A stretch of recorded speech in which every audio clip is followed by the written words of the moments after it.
व्यासपीठावर यांचे स्वागत नंदभाऊ वडनेरकर तथा पदाधिकारी चक्रधर मंडळ वरुड हे आपले शुभहस्त करतील अशी विचार या ठिकाणी उपस्थिती दर्शविली आणि आमचा आनंद द्विगुणित केला। सर्वांचे या ठिकाणी स्वागत संपन्न होते। बाबांना अतिशय महत्त्वाचं काम आणि त्यांना लवकर या ठिकाणून जायचं असल्या कारणाने सर्वप्रथम आपण आजच्या कार्यक्रमाचे प्रबोधनाला सुरुवात करावी।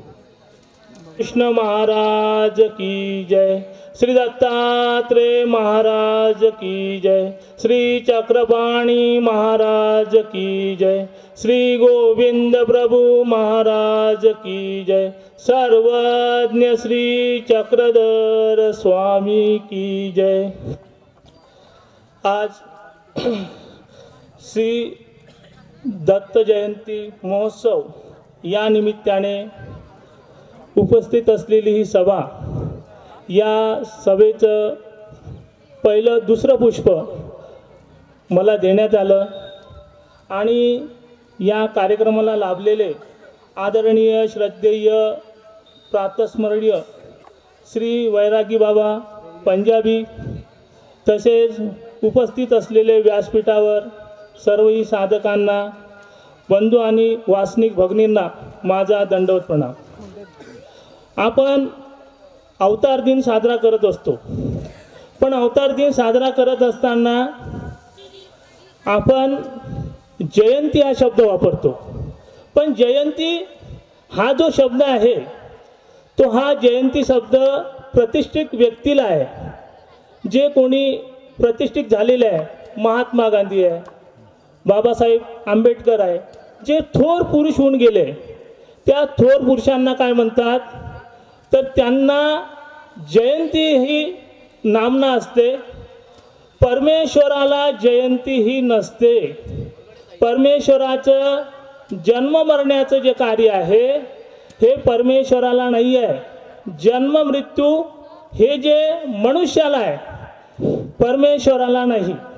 म्हणून आपण जयंती न म्हणता अवतार दिन हा म्हणाला कार्यक्रमाच्या प्रमुख व्याख्यात्या तुम्ही सांगा, आपलं काही नाही। परमपूज्य ईश्वरीय तपस्विनी अलकाताई कारंजे सर्व बायांनी उभं राहून आपल्या पुष्पांच्या वर्षामध्ये आईचं स्वागत करायचं आहे।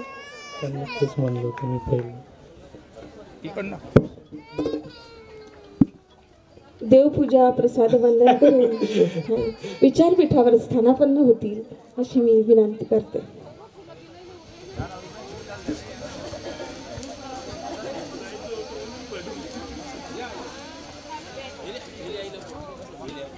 भेले आई, आपण सुद्धा विचारपीठावर स्थानापन्न व्हावं। भेले आई, मी आपणासही विनंती करते, आपणही विचारपीठावर स्थानापन्न व्हावं।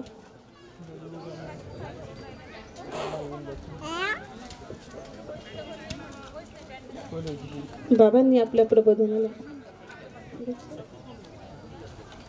आजच्या कार्यक्रमाच्या सभाध्यक्षा तथा प्रमुख व्याख्यात्या परमपूज्येश्वरीय तपस्विनी अलकाताई कारंजेकर राजपीठ आश्रम अमरावती यांचं स्वागत पूजाताई सुनंदाताई कदम करतील अशी मी त्यांना विनंती करते।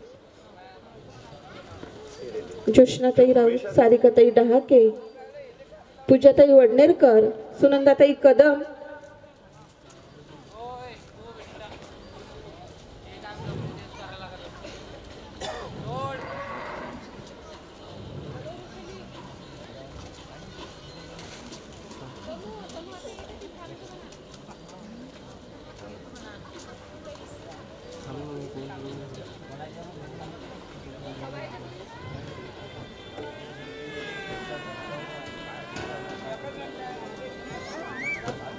भेले आईंचेही स्वागत आपण आपले शुभ हस्ते करावं।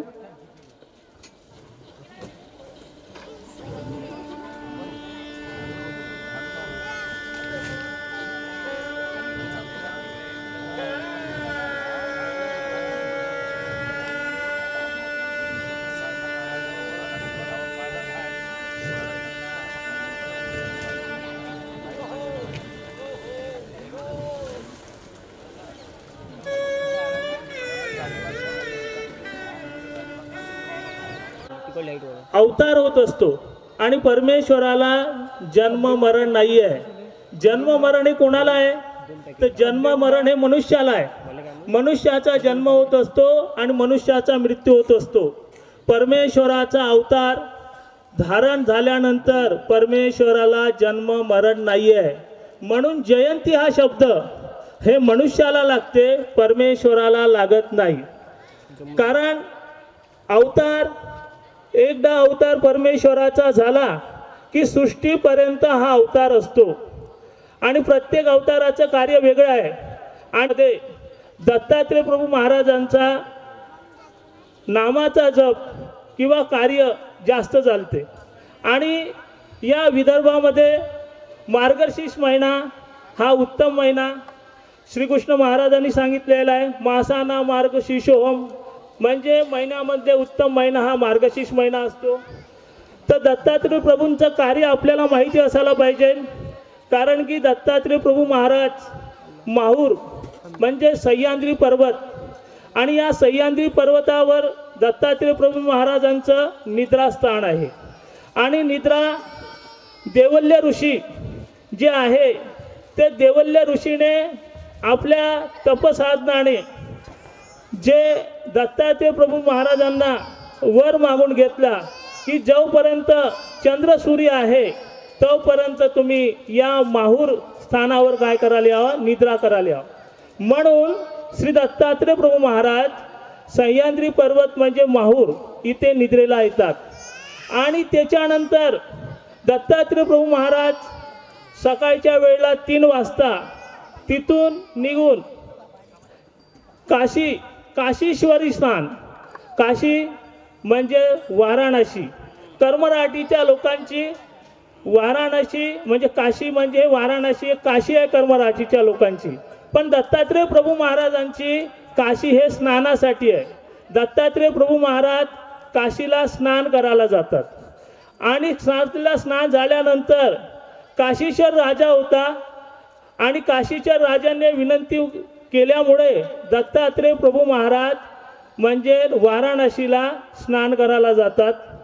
त्याच्यानंतर दत्तात्रय प्रभू महाराज स्नान झाल्यानंतर बद्रिका आश्रम, आणि हे बद्रिका आश्रम अत्यंत महत्त्वाचा आहे.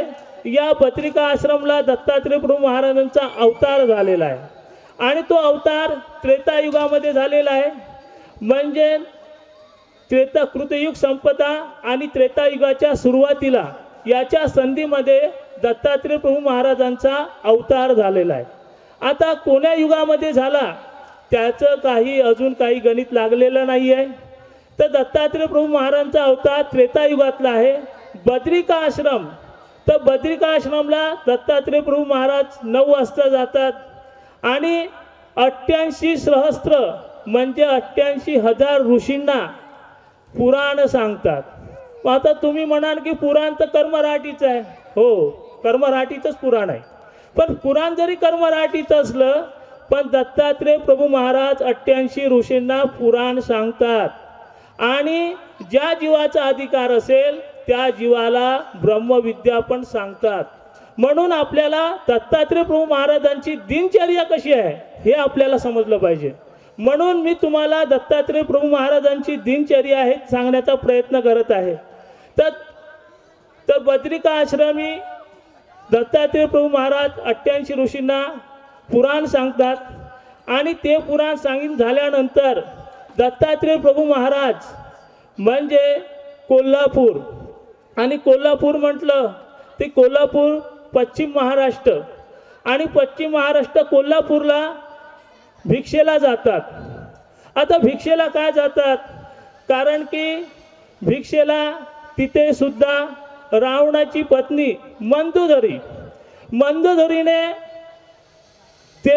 मंदोदरीने विनंती केल्यामुळे दत्तात्रय प्रभू महाराज कोल्हापूरला भिक्षेला जातात. मग आता कोल्हापूरला भिक्षेला जातात, मग आता मंदोदरी तर नाही आहे, पण तरी पण दत्तात्रय प्रभू महाराजांची दिनचर्या आहे त्या दिनचर्येमध्ये काही बदल होत नाही. अजून सुद्धा दत्तात्रय प्रभू महाराज कोल्हापूरला भिक्षेला जातात. पण तुम्ही म्हणाल की दत्तात्रय प्रभू महाराज भिक्षेला जातात तर मग आपल्याला दिसायला पाहिजे मग स्वामींनी सांगितलंय अमोघ दर्शन. म्हणजे व्यर्थ जात नाही, अमोघ आहे, त्यांचं दर्शनच दुर्लभ आहे. आणि आपल्या मैल्या जीवाला त्यांचं दर्शन होणे शक्य नाही. कारण की दत्तात्रेय प्रभू महाराजांना PhDचे का पाहिजे, जीव पाहिजे. आपण त्यांच्या याचे भाग्याचे एवढे काय आपलं भाग्य नाही आहे की दत्तात्रेय प्रभूचं दर्शन व्हावं. पण तुम्ही अंतःकरणपूर्वक जर परमेश्वराला विनंती केली, प्रार्थना केली तर दर्शन होऊ शकते.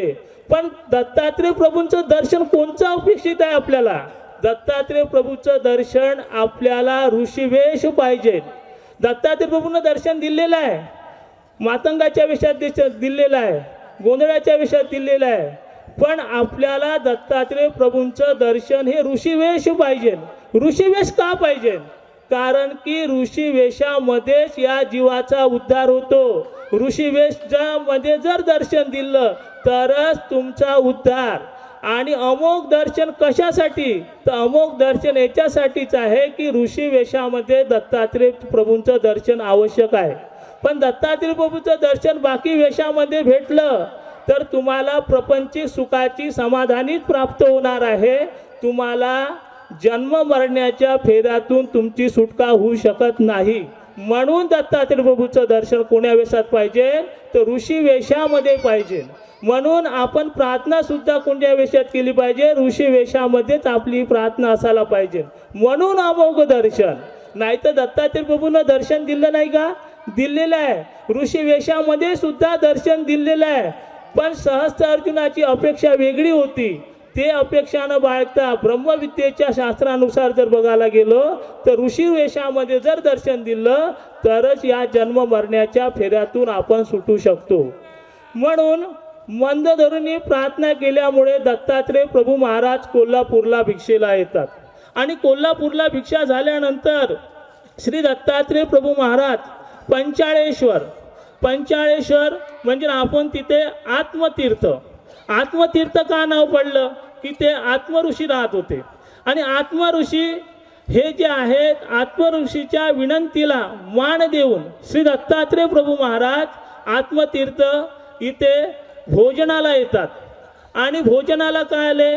कारण की आत्मऋषीने विनंती केली.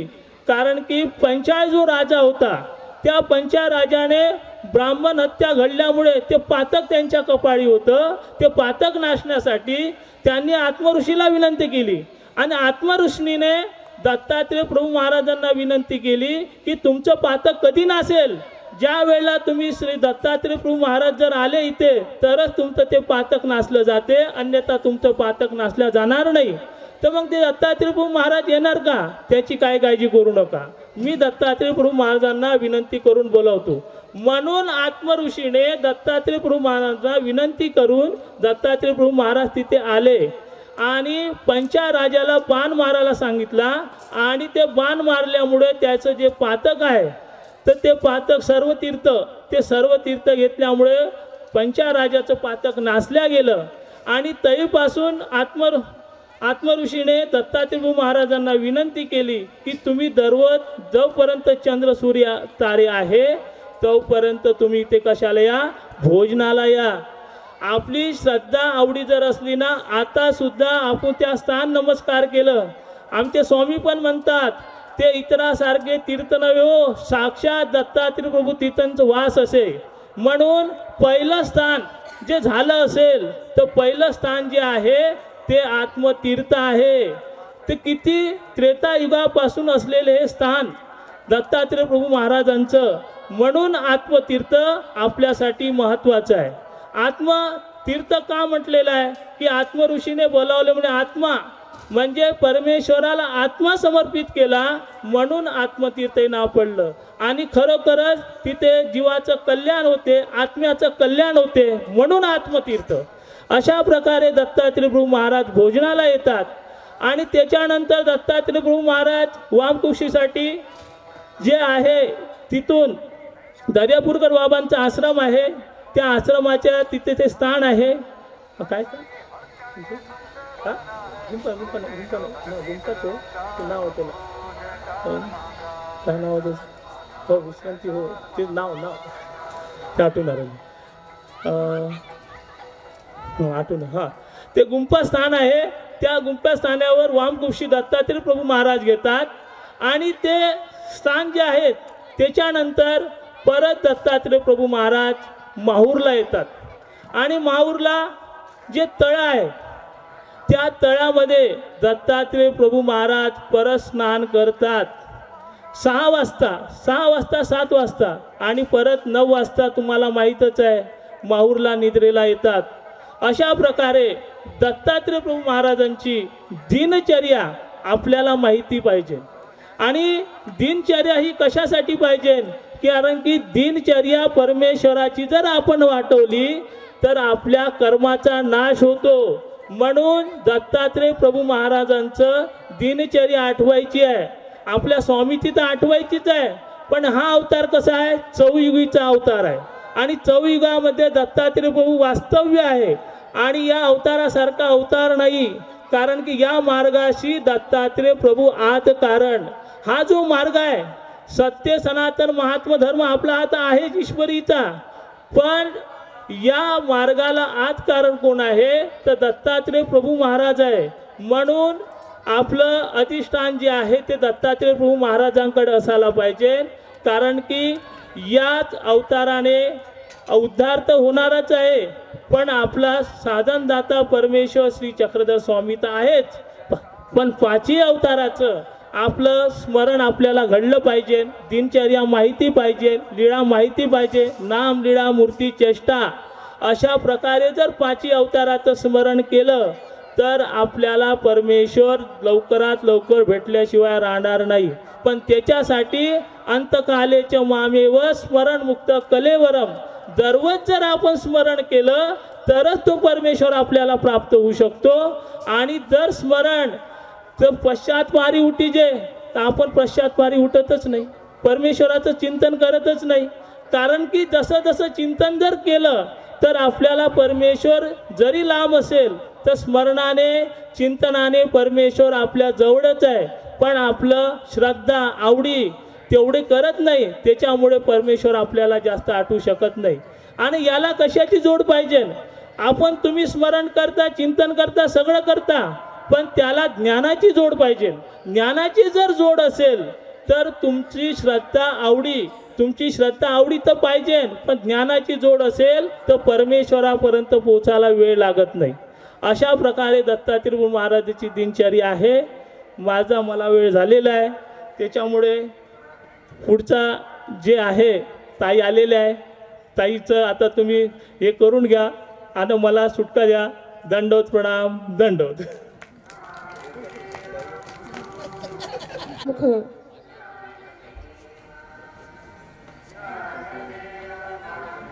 विचारपीठावर उपस्थित स्त्रीरोग तज्ज्ञ वरुड नगरीच्या भूषण तथा समाजसेविका, प्रत्येक कार्यक्रमामध्ये हरहुन्नरी सहभाग ज्यांचा आम्हाला दिसतोय अशा मीनाताई बंडे मॅडम, मी आपणास विनंती करते की आपणही शुभेच्छापर मार्गदर्शन करावं.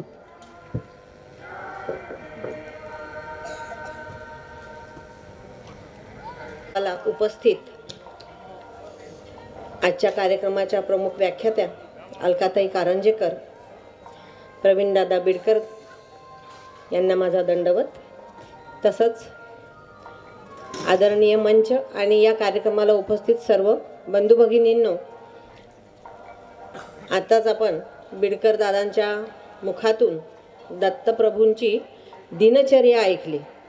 मलाही माहिती नव्हती, नव्याने ती ऐकायला मिळाली. धन्यवाद. खरोखर खूप सुंदर असं नियोजन ह्या कार्यक्रमाचं केलेलं आहे, पण उपस्थिती फारच कमी आहे. हा पेंडॉल पूर्ण भरलेला असायला पाहिजे होता. महिलांची संख्या खूप आहे, पण इकडे आमच्या दादांची संख्या खूप कमी आहे. तर त्याच्याबद्दल खरोखरच दिलगिरी व्यक्त करायला पाहिजे. इतकं चांगलं नियोजन केलं त्याचा सगळ्यांनी आस्वाद घ्यायला पाहिजे. आज तर रविवार आहे, सगळ्यांना सुट्ट्या असतील शाळांना, मुलांना, तर सगळ्यांनी यायला पाहिजे होतं. या कार्यक्रमाला मी शुभेच्छा देते. अशा कार्यक्रमांची खरोखर नितांत गरज आहे समाजाला, पण लोकांना त्याचा आस्वाद घेता येत नाही, ही खरी शोकांतिका आहे. तेव्हा आपण ताईच्या वाणीतून आपल्याला आता त्यांचं व्याख्यान ऐकायचं आहे, तेव्हा मी माझे 2 शब्द संपवतो. यानंतर या कार्यक्रमाच्या सभाध्यक्षा परमपूज्य ईश्वरीय तपस्विनी अलकाताई कारंजेकर यांना विनंती करते की त्यांनी आपल्या प्रबोधनाचं तत्पूर्वी आम्हाला शुभेच्छा देण्यासाठी मी डॉक्टर सुधाकरजी बंदे सर, त्यापूर्वी मी या ठिकाणी उपस्थित या सोहळ्याला ज्यांची उपस्थिती आवर्जून लाभलेली आहे असे हरिराज बाबा बिडकर आपणासही विनंती करते की आपण मार्गदर्शन करावं.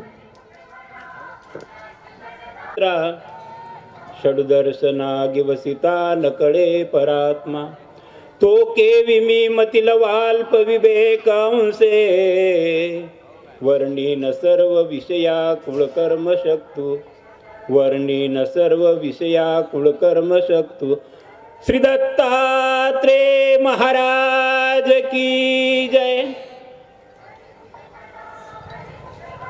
आदरणीय व्यासपीठ आणि बहुसंख्येने उपस्थित असलेले माझे बंधू आणि भगिनींनो, श्री दत्तात्रेय प्रभूचा जन्मोत्सव या मार्गशीर्ष महिन्याच्या निमित्ताने सुरू आहे. गावोगावी खेडोपाडी प्रत्येक सिटीमध्ये कुठंही श्री दत्तात्रेय प्रभूचा जन्मोत्सव मोठ्या आनंदाने साजरा केला जातो. श्री दत्तात्रेय प्रभूच्या बाबतीमध्ये बरेच गैरसमज पण आहेत. कोणी 3 मुखी मानतो, कोणी 1 मुखी मानतो.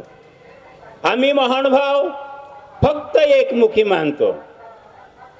दत्तात्रेय प्रभूच्या बाबतीमध्ये 3 मुख एका कवीने म्हटलेलं आहे, 3 सिरे 6 हात तया माझा दंडवत. आपण 3 सिरे मानतो, परंतु त्याच्यामध्ये गैरसमज आहे. 3 सिरे नाही तर 1च सिर असलेला श्री दत्तात्रेय प्रभूचा जन्म आहे. आणि त्या अत्रि अनुसयेच्या उदरी भगवान श्री दत्तात्रेय प्रभूंनी अवतार स्वीकार केलेला आहे.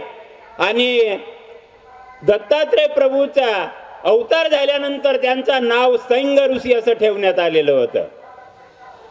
आणि दत्तात्रेय प्रभूचा जन्म झाल्यानंतर अनुसयेचा सत्व पाहण्याकरता,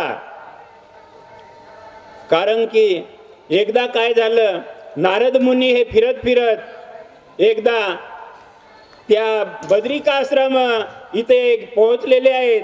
आणि नारदांचं कामच होतं, पर आता जसा एंटिना आहे ना, एंटिना असला की सर्व टीव्ही वगैरे चालतात, त्याप्रमाणे नारदाच्या सेंडीवर एंटिना होता. आणि हे सर्व त्रिभुवनातल्या बातम्या प्रत्येकाच्या ठिकाणी नेऊन पोस्ट करायचे आणि इकडचं तिकडे तिकडचं इकडे सांगण्याचं काम नारद मुनी करायचे. कारण की त्याच्या पाठीमागची भूमिका वेगळी होती. त्यांना काही ह्या जगाचा उद्धार करायचा होता आणि तो भगवंताच्या माध्यमातून ह्या जगाचा उद्धार करायचा होता. म्हणून त्यांनी एक युक्ती लढवली आणि भगवान श्री दत्तात्रेय प्रभूच्या मातोश्रीच्या बाबतीमध्ये ते कैलास पर्वतावर गेले. तिथं पार्वतीला सांगितलं, म्हणे काय तुम्ही इथं बसल्या, म्हणे स्वतःला पतिव्रता म्हणता, परंतु मी बद्रिकाश्रमामध्ये गेलो, त्या ठिकाणी अनुसयेच्या पायामध्ये तुम्ही मला दिसल्यात. त्यांना राग आला, पार्वतीला राग आला की माझा पती ह्या सर्व त्रिभुवनाचा सांभाळ करणारा आणि आम्ही त्या अनुसयेच्या पायामध्ये दिसतो, म्हणून त्या रुसून बसल्या. पुढं तिथून निघाले आणि लक्ष्मीच्या इथं गेले. लक्ष्मीला सांगितलं, म्हणे काय लक्ष्मीताई तुम्ही इथं बसल्या, म्हणे तुमचा रूप मला त्या अनुसयेच्या पायामध्ये दिसलं. त्या पण रुसून बसल्या. पुढं ब्रह्मदेवाकडे गेले. सावित्रीला सांगितलं की म्हणे तुमचे ब्रह्मदेवानी अशी कशी रचना केली, सृष्टीची रचना केली ब्रह्मदेवानी असं म्हणतात परंतु म्हणे मी ज्या बद्रिकाश्रमाला गेलो त्या ठिकाणी त्या अनुसयेच्या पायामध्ये तुम्ही मला दिसल्या. त्या पण रुसून बसल्या. या तिन्ही बाया तिन्ही ठिकाणच्या सर्व रुसून बसल्या. तेवढ्यामध्ये ब्रह्मदेव आले. ब्रह्मदेवाला सावित्रीनं सांगितलं म्हणे का रुसून बसली बा. तिनं सांगितलं म्हणे तुम्ही अशी रचना केली, तुमच्या हातामध्ये रचनेचं काम आहे, सर्व ह्या जीवांची रचना तुम्ही करता असं म्हणतात, आणि मग अशी रचना केली म्हणे आम्ही त्या अनुसयेच्या पायामध्ये दिसतो. तेव्हा माझं एक काम आहे का, तुम्ही त्या अनुसयेचा सत्वहरण करा, तेव्हाच आम्ही तुम्हाला जलपान घेऊ आम्ही आणि तुम्हाला पण देऊ. झालं ताईट तिथून काम. आणि तिथून निघाले, विष्णूकडे गेले. आपला विष्णू आले. थोड्या वेळातच विष्णू आले. विष्णूला आपला लक्ष्मीने सांगितलं. लक्ष्मीला विचारलं विष्णूंनी म्हणे तुम्ही काहून रुसून बसले.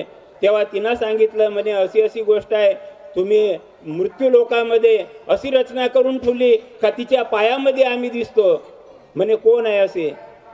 तर म्हणे बद्रिकाश्रमाला अनुसया आहे आणि तिच्या पायामध्ये आम्ही दिसतो. म्हणे त्या अनुसयेचा सत्वहरण करा आणि सत्वहरण केल्यानंतरच आम्ही जलपान करू, तर अन्यथा नाही. त्या पण रुसून बसल्या. ब्रह्मदेव बी लागले मार्गाला, इकडे विष्णू पण लागले मार्गाला आपल्या. पुढं कैलास पर्वतावर गेले. कैलास पर्वतावर महादेव हे बाहेर गेलेले होते. ते आले बाहेरून. आल्यानंतर पार्वती रुसलेली दिसली.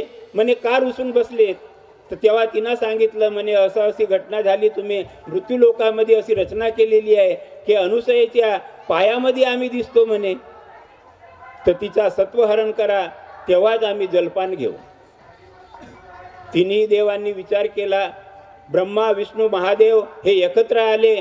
त्यांनी विचार विनिमय केला की आपण मृत्यू लोकामध्ये जाऊ आणि अनुसयेचा सत्वहरण करू. म्हणून हे तिन्ही देव त्या अनुसयेच्या घरी आले. आल्यानंतर त्या अनुसया मातेला त्यांनी अनुसया मातेने त्यांचं स्वागत केलं.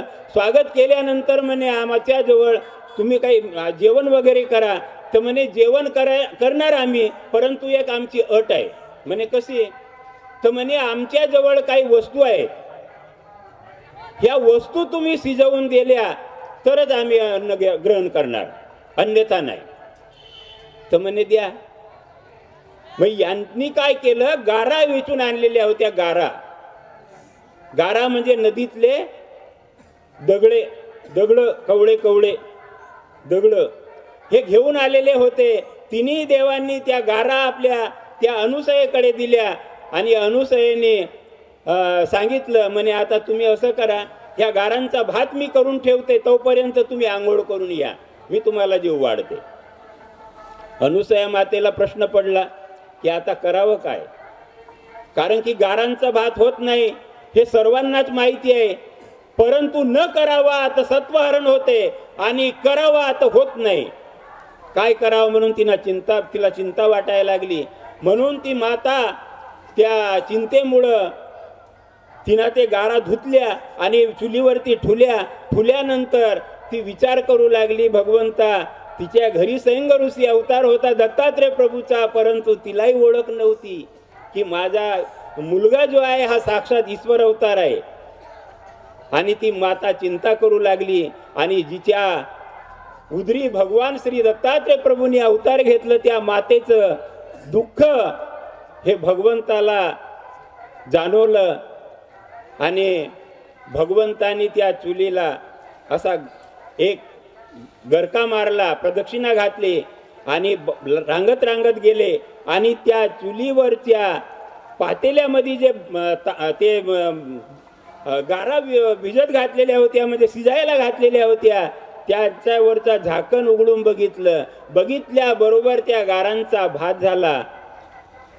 आणि भात झाल्यानंतर हे ब्रह्मा विष्णू महादेव आंघोळ करून आले नदीवरून आणि सांगितलं म्हणे माते आम्हाला जीव वाढ. तिना असं, परंतु एक पुन्हा अट आहे म्हणे. अट अशी आहे की तुम्हाला नग्न होऊन वाढावा लागेल. तेव्हा परपुरुषाच्या समोर नग्न होणं म्हणजे सत्वशील स्त्रीला ते योग्य नव्हतं. तिचा सत्वहरण झालं असतं. तिला चिंता पडली, भगवंता हे काय उपद्व्याप आलं माझ्या मागं. म्हणून ती काळजी करू लागली. भगवंतानी त्याच्यावर बी विलाज केला. ह्या तिघाही ब्रह्मा विष्णू महादेवांच्या पाठीवरून हात फिरवला आणि हे लहान लहान बाळक झाले. बाळक झाल्यावर त्या मातेने त्यांना आंघोळ वगैरे घातली, 3 पाळणे केले. त्या पाळण्यामध्ये त्यांना टाकलं आणि झोका देऊ लागली. आणि झोका देत असताना नारद मुनीची स्वारी आली. नारद मुनीने ते बघितल्यानंतर परत गेले, महादेवाच्या इथं गेले. पार्वतीला सांगितलं, म्हणे काय इथं बसले म्हणे तुम्ही, तुमचे मालक तिथं मृत्यू लोकामध्ये बाळ होऊन बसलेले आहेत म्हणे, अनुसयेच्या घरी झोका घेत आहेत म्हणे. तिथून गेले, विष्णूकडे गेले. विष्णूला आपला लक्ष्मीला सांगितलं म्हणे की तुमचे विष्णू त्या अनुसयेच्या घरी पाळण्यामध्ये झोका घेत आहेत. तिथून निघाले, ब्रह्मदेवाच्या इथं गेले. सावित्रीलाही सांगितलं म्हणे तुमचे पती त्या मृत्यूलोकामध्ये अनुसयेच्या घरी झोक्यामध्ये आहेत म्हणे. त्या तिन्ही बाया त्या ठिकाणी निघाल्या आणि आल्यानंतर त्या बद्रिकाश्रमला आल्यानंतर त्यांनी प्रार्थना केली की माते आमचे मालक आम्हाला परत दे, दान दे. तेव्हा भगवंत, कारण की विष्णूला चुकून जर पार्वतीचा हात लागला असता तर सत्वहरण झाला असता. चुकून आपला सावित्रीला जर महादेवाचा हात लागला असता तर पुन्हा सत्वहरण झाला असता. म्हणून त्यांनी त्या मातेला प्रार्थना केली, कोणा अनुसयेला, की माते आम्हाला आमचे नवरे ओळखू येत नाही, तेव्हा तूच कृपा करून आमचे पती आम्हाला परत दे. तेव्हा तिला बी समजेना, कारण की शेवटी जीव होतं, अनुसया हे जीवच होतं. म्हणून तिनं भगवंताला पुन्हा प्रार्थना केली की भगवंता तुझी करणी तूच जाणतो, आता तू यांचे जे नवरे आहेत ते यांना परत कर. म्हणून भगवंताने ते तिन्ही बाळक प्रत्येकाला महादेव आपला पार्वतीला दिलं आणि लक्ष्मीला आपला विष्णू दिला आणि लक्ष्मीला आपला ब्रह्मदेव हे सावित्रीला, म्हणजे असे तिन्ही देव त्या परस्परे आपला त्या तिघींना दान दिले. म्हणून श्री दत्तात्रय प्रभू, दत्त हे देण्यावाचक आहे आणि दत्त म्हणजे दान दिले म्हणून त्यांना दत्तात्रय हे नाव पडलं. तिथून पुढं श्री दत्तात्रय प्रभू नाव पडलं. मी जास्ती लांबणीवर जात नाही, कारण की आपण ज्यांचे या ठिकाणी व्याख्यान ऐकणार आहेत त्या ताई इथं उपस्थित झालेले आहेत. मी आपला वेळ जास्ती घेतला त्याबद्दल मी माफी मागतो आणि या कार्यक्रमाला माझ्यातर्फे, माझ्या आश्रमातर्फे मी शुभेच्छा देतो. जय हिंद, दंडवत प्रणाम. जय श्री चक्रधरा. दंडवत बाबा. महानुभाव पंथामध्ये स्त्री जातीने आपल्या आजीला विचारलं, आजी स्त्री म्हणजे काय असते ग? थरथरत्या हातानं, कातरलेल्या चेहऱ्यानं आजीनं उत्तर दिलंय, बाळा स्त्री म्हणजेही एक मनुष्य असते, तिलाही तिचं आयुष्य असते.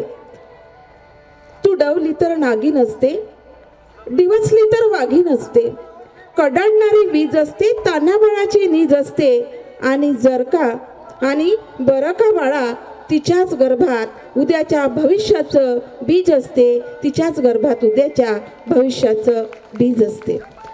खरोखर स्वामींनी दिलेली समानतेची शिकवण आणि म्हणून आमचा स्त्री जातीचा झालेला उद्धार हे आम्हाला विसरता येणार नाही. यानंतर आमच्याच महानुभाव पंथाचं भूषण आणि आम्हा स्त्री जातीचा आदर्श अशा आजच्या कार्यक्रमाच्या सभाध्यक्षा तथा प्रमुख व्याख्यात्या परमपूज्य ईश्वरीय तपस्विनी अलकाताई कारंजेकर ताई आपणास विनंती करते की आपण आपल्या प्रबोधनाला सुरुवात करावी.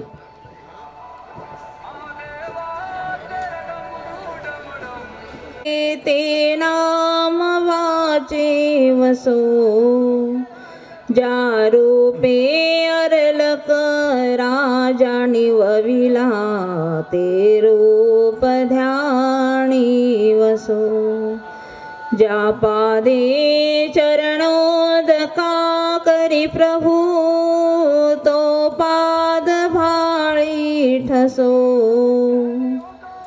ज्या हस्ते देवल्य लिंग दडपिले, तो हस्त माथा वसो.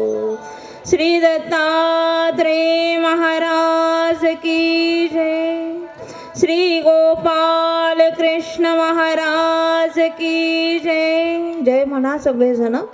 श्री दत्तात्रेय महाराज की. श्री चक्रपाणी महाराज की.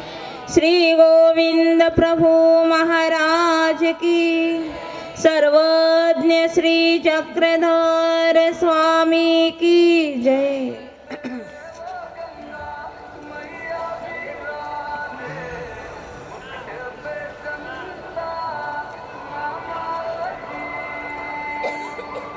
श्री चक्रधर मंडळ,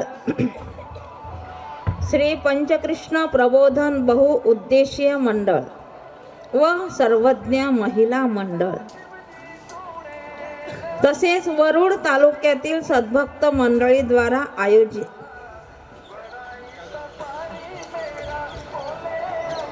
हा दत्त जयंती महोत्सव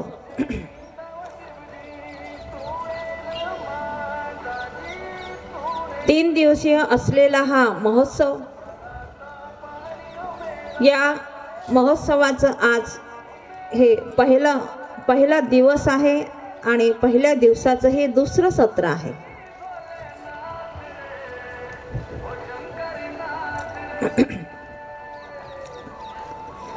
असो तर या निमित्ताने या ठिकाणी जी धर्मसभा सुरू आहे, या धर्मसभेला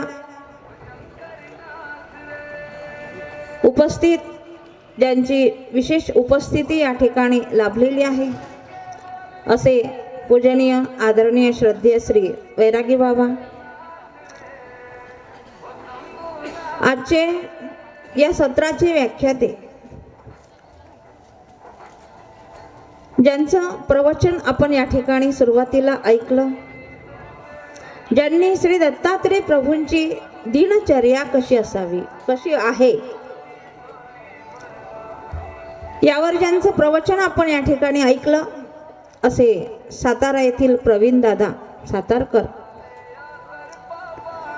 आताच ज्यांचं प्रवचन आपण या ठिकाणी ऐकलेलं आहे की श्री दत्तात्रेय प्रभूंची जन्मकथा आणि सैंग ऋषी नाव असताना श्री दत्तात्रेय हे नाव कसं पडलं आणि तेच युगानुयुगे कसं चालू आहे, यावर ज्यांनी सुंदर असं विश्लेषण या ठिकाणी केलेलं आहे असे रिद्धपूर येथील पूजनीय आदरणीय श्रद्धेय श्री हरिराज बाबा, उपस्थित मान्यवर ज्येष्ठ श्रेष्ठ सद्भक्त जे या ठिकाणी बसलेले आहेत, सद्भक्त आणि आताच ज्यांनी शुभेच्छापर या ठिकाणी आपले दोन शब्द या ठिकाणी मांडलेले आहेत आणि खंत व्यक्त केली आहे की एवढा मोठा चतुर्युगी अवतार असलेल्या श्री दत्तात्रेय प्रभूंचा जन्मोत्सव आपण या ठिकाणी, त्या निमित्ताने आपली ही सभा आहे, पण त्या निमित्ताने त्या मानाने आपली उपस्थिती फारच कमी आहे. माझ्यासोबतच आलेल्या पूजनीय आदरणीय श्रद्धेय तपस्विनी भेलेताई, समोर बसलेल्या पूजनीय आदरणीय तपस्विनी आमच्या विराटताई, आणखी हे तपस्विनी समोर बसलेले आहेत आणि या कार्यक्रमाच्या निमित्ताने या ठिकाणी उपस्थित परमेश्वर भक्त आपण सर्व अच्युत गोत्रीय माझे धर्मबंधू आणि भगिनींनो, ताईंनी खंत व्यक्त केली, मलाही वाटलं, परंतु जिथे चांगलं असते ना तिथे गर्दी कमी असते.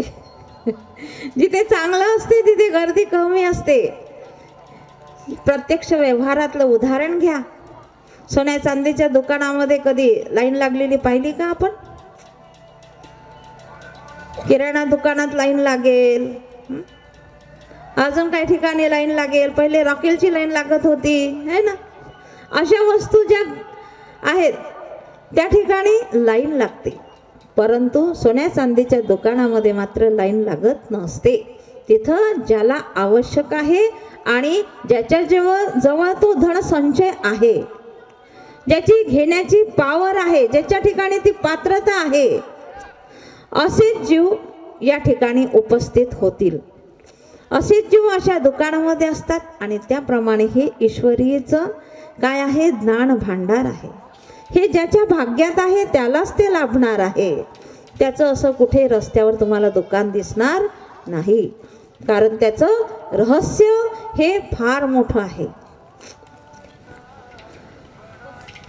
असो, या ठिकाणी श्री दत्तात्रय प्रभू अवतार दिन महोत्सव दादांनी सांगून गेलेत की आपण जयंती म्हणू नये, कारण जयंती ही जीवाची असते. परंतु श्री दत्तात्रय प्रभू हे परब्रह्म परमेश्वराचे अवतार आहेत. मासाणाम मार्गशीर्षोहम. भगवान गोपाल कृष्णाने आताच परवा आपण गीता जयंती साजरी केली.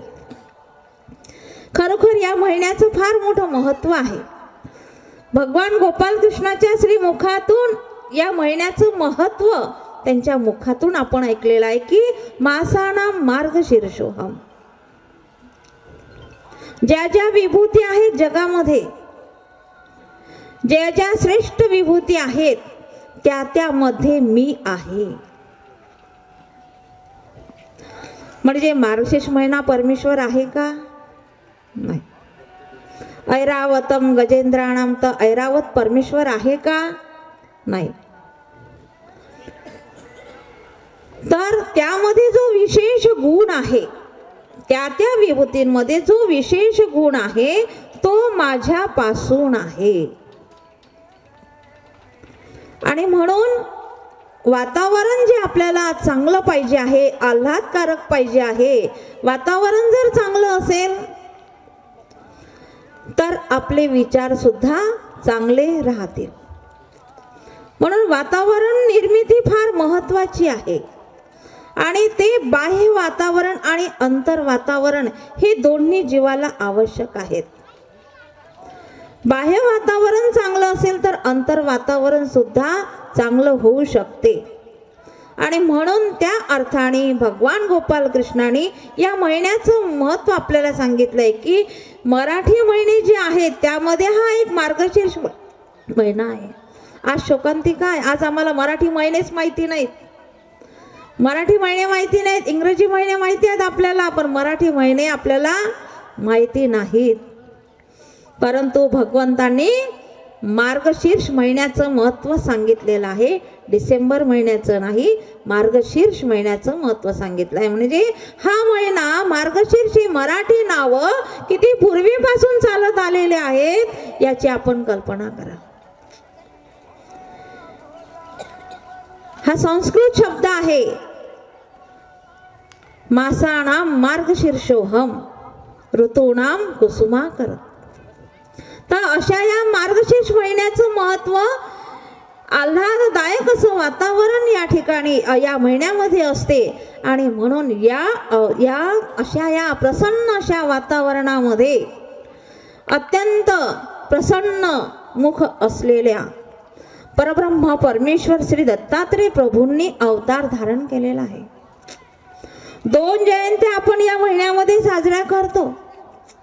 एक गीता जयंती, की जी गीता जयंती, गीता म्हणजे संपूर्ण विश्वाचं कल्याण ज्या ग्रंथामध्ये आहे, जो आपला भारतीयांचा मुख्य ग्रंथ आहे, तो कोण्या जातीमध्ये बंदिस्त नाही आहे, कोणत्या धर्मामध्ये बंदिस्त नाही आहे, सर्व विश्वासाठी तो खुला आहे.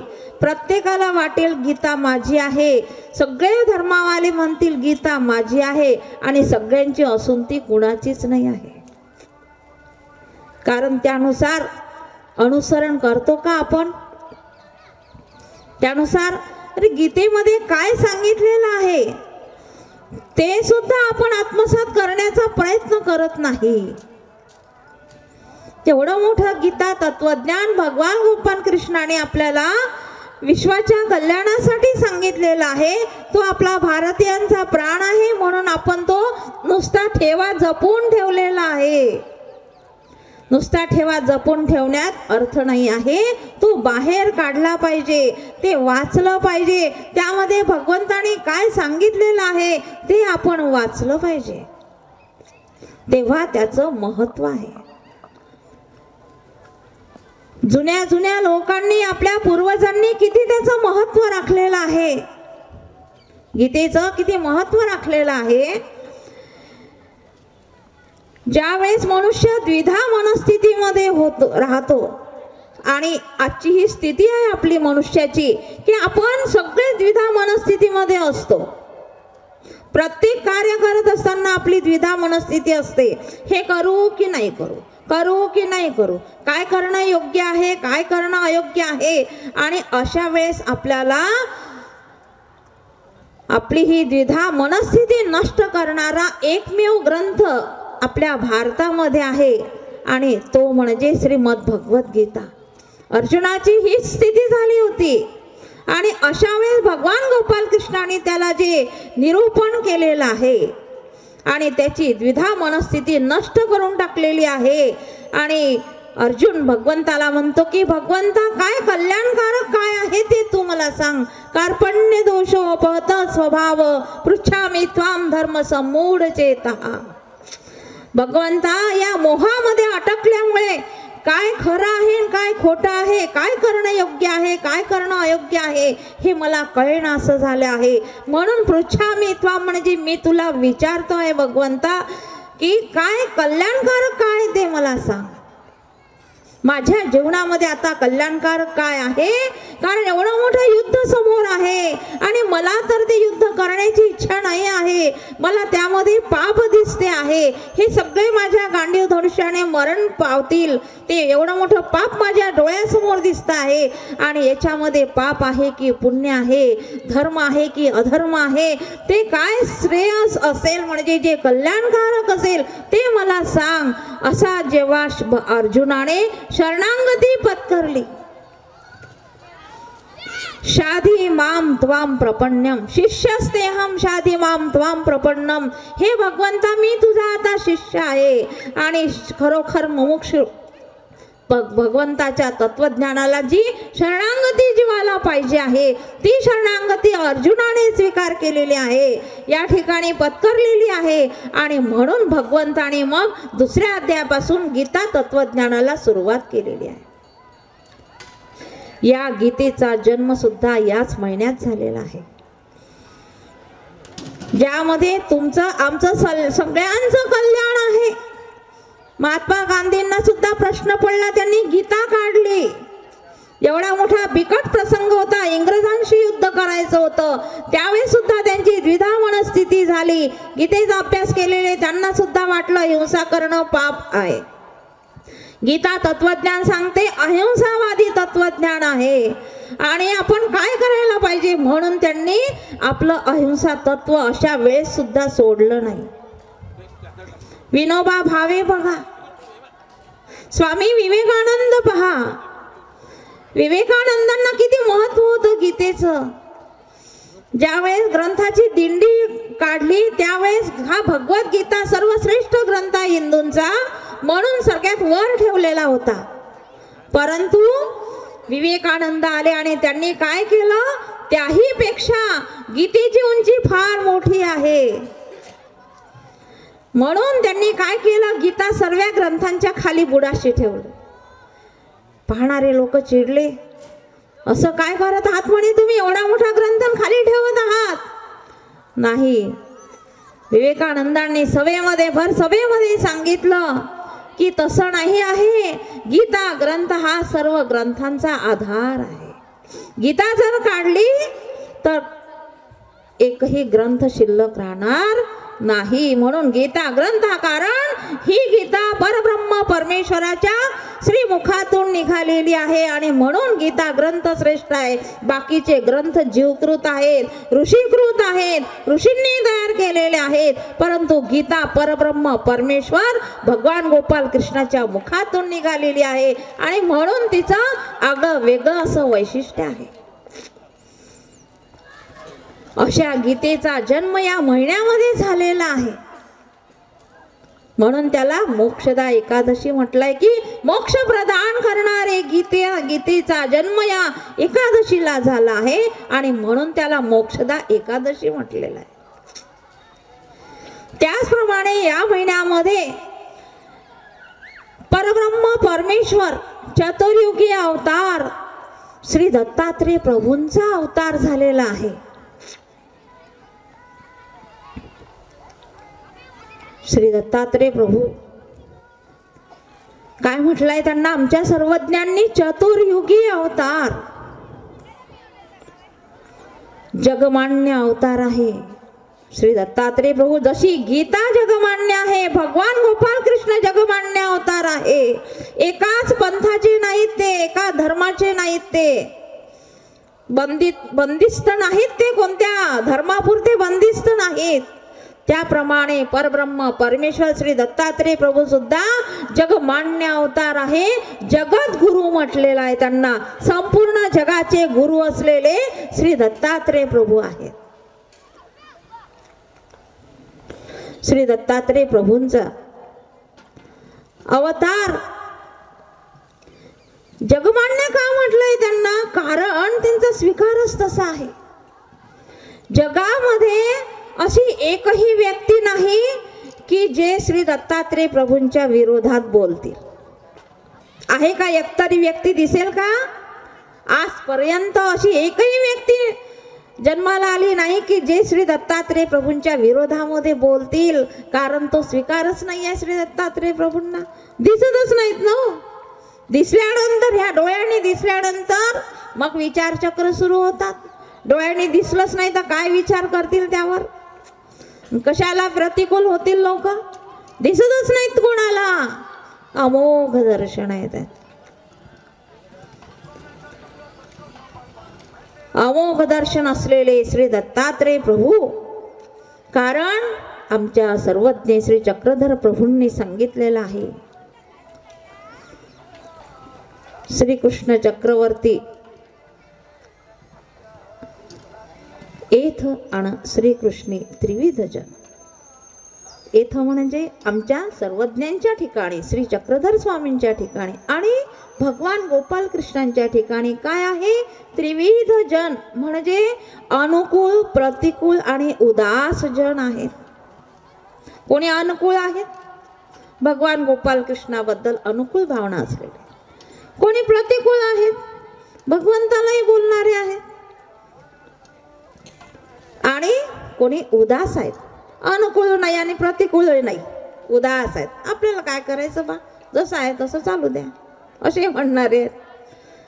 तसे आमच्या सर्वज्ञ श्री चक्रधर प्रभूंच्या ठिकाणी सुद्धा त्रिविध जन सांगितले आहे.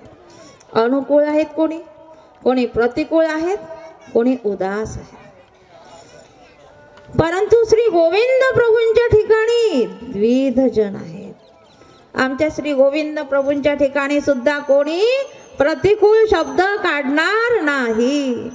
एवढ्या वेळा घटभंग केला तरी काय म्हणतात तिथले लोक? आमचे श्रीप्रभू बाबा असे नाहीत, आमचे श्रीप्रभू बाबा असे नाहीत. पण हे आले ना म्हणे गंगातीरचे लोक. आता स्वामी उत्तरापंथी गेल्यानंतर भक्तिजन रिद्धपूरला आले. त्यांच्यावर दोष द्यायला लागले रिद्धपुरातले लोक श्रीप्रभूंच्या लीळा पाहून. हे आमचे श्रीप्रभू बाबा असे नाहीत. किती प्रेम आहे त्यांचं श्रीप्रभूंच्या ठिकाणी, किती प्रेम होतं. तिथं स्वीकारच नाही आहे प्रतिकूलत्वाचा. आणि श्री दत्तात्रेय प्रभूंच्या ठिकाणी मात्र कोणी उदासही, तुम्हाला प्रतिकूल तर नाहीच दिसणार पण कोणी उदासही दिसणार नाही. कोणी उदास नाही. श्री दत्तात्रेय प्रभूंचं नाव घेतलं की हृदयामध्ये एक वेगळा आनंद निर्माण होतो. एका फार मोठ्या अवताराचं नाव घेतल्यासारखं वाटते. पंचकृष्णामध्ये श्री दत्तात्रेय प्रभूंचा अवतार म्हणजे आपल्याला वाटते की भगवंताचं नाव घेतल्याबरोबर छाती भरून येते आपली. कारण आमच्या सर्वज्ञ श्री चक्रधर प्रभूंनी त्यांचं महत्व सांगितलेलं आहे की या मार्गाला श्री दत्तात्रेय प्रभू आधी कारण आहेत.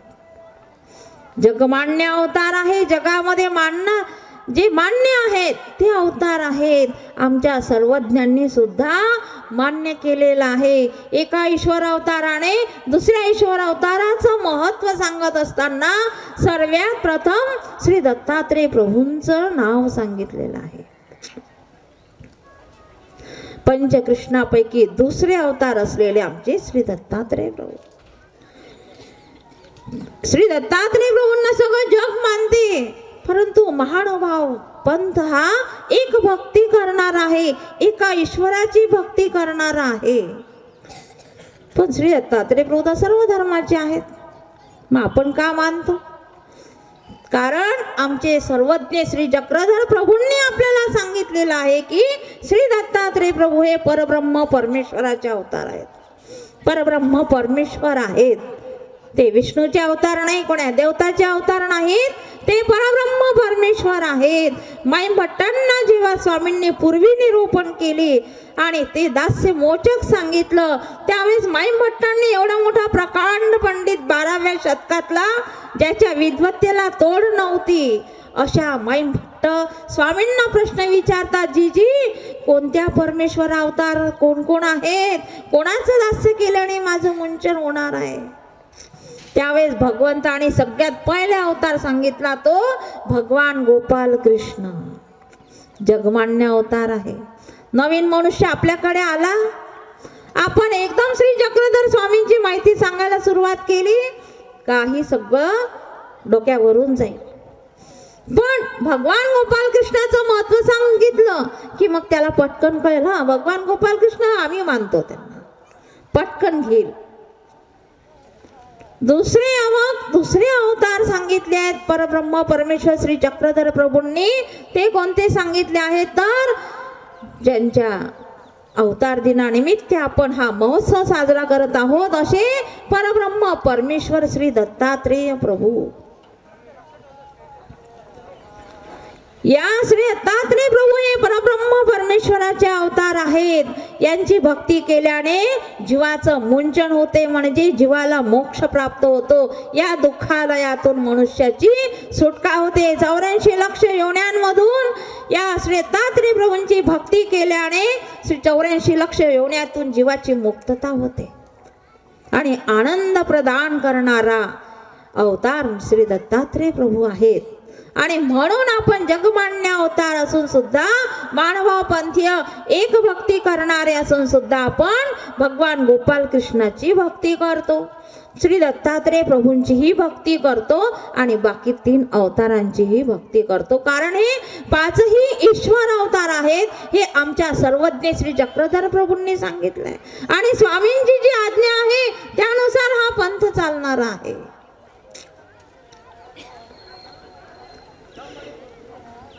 श्री दत्तात्रेय प्रभूंच्या महादैसांनी जी प्रश्न विचारले आहेत श्री दत्तात्रेय प्रभूंबद्दल, त्या लीळा आपल्या शास्त्रामध्ये आलेल्या आहेत आणि त्या लीळा आपण श्री दत्तात्रेय प्रभूंच्या लीळा आठवतो. चतुर्युगी अवतार आहे, परंतु लीळा किती आहेत? फक्त 7 आहेत. अशा असंख्य लीळा आहेत त्यांच्या. अनंता युगी पासून श्री दत्तात्रेय प्रभू जीवाचा उद्धार करत आहेत, पण त्याचं लिखाण कुठे तुम्हाला सापडेल का? सगळं अमोघ आहे. तिथे सगळं अमोघ आहे. त्या ठिकाणी दर्शनच नाही.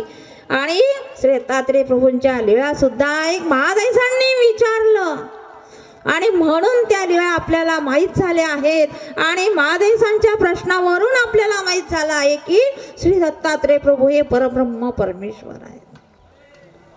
हे ज्ञान कुणापासून आलेलं आहे तर आमचे सर्वज्ञ म्हणतात श्री दत्तात्रेय प्रभू आदी कारण आहे.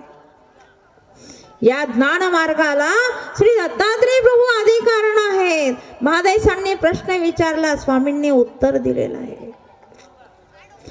कारण ही जी ज्ञान परंपरा आली आहे ती श्री दत्तात्रय प्रभूंपासून आलेली आहे. म्हणजे श्री दत्तात्रय प्रभूंपासून श्री चक्रपाणी अवतारांनी ज्ञानशक्तीचा स्वीकार केला. श्री चक्रपाणी अवतारांपासून श्री गोविंद प्रभूंनी ज्ञानशक्तीचा स्वीकार केला आणि श्री गोविंद प्रभूंपासून आमच्या सर्वज्ञ श्री चक्रधर प्रभूंनी ज्ञानशक्तीचा स्वीकार केला आणि मग नागदेव, माईभट्ट, महादैसा वगैरे भक्तिजनांना ते ज्ञान निरूपण केलं आणि मग ती परंपरा गुरु शिष्य परंपरेने आपल्यापर्यंत चालत आली आहे, आमच्यापर्यंत चालत आली आहे आणि ते ज्ञान आम्ही तुम्हाला सांगतो आहे. कुठून आलेलं आहे? परब्रह्म परमेश्वराच्या श्रीमुखातून आलेलं आहे ते. अशा प्रकारे ही ज्ञान परंपरा श्री दत्तात्रय प्रभू पासून चालत आली आहे आणि म्हणून स्वामी म्हणतात या मार्गाशी श्री दत्तात्रय प्रभू आदी कारण. म्हणजे या मार्गाला, म्हणजे या ज्ञान मार्गाला श्री दत्तात्रय प्रभू आदी कारण आहेत. जसं श्री चक्रपाणी अवताराने एका अवतारापासून ज्ञानशक्ती स्वीकार केला, श्री प्रभूंनी एका अवतारापासून ज्ञानशक्तीचा स्वीकार केला, पण श्री दत्तात्रय प्रभूंनी केला का कुणापासून? लोक विलक्षण अवतार आहे, विलक्षण अवतार आहे.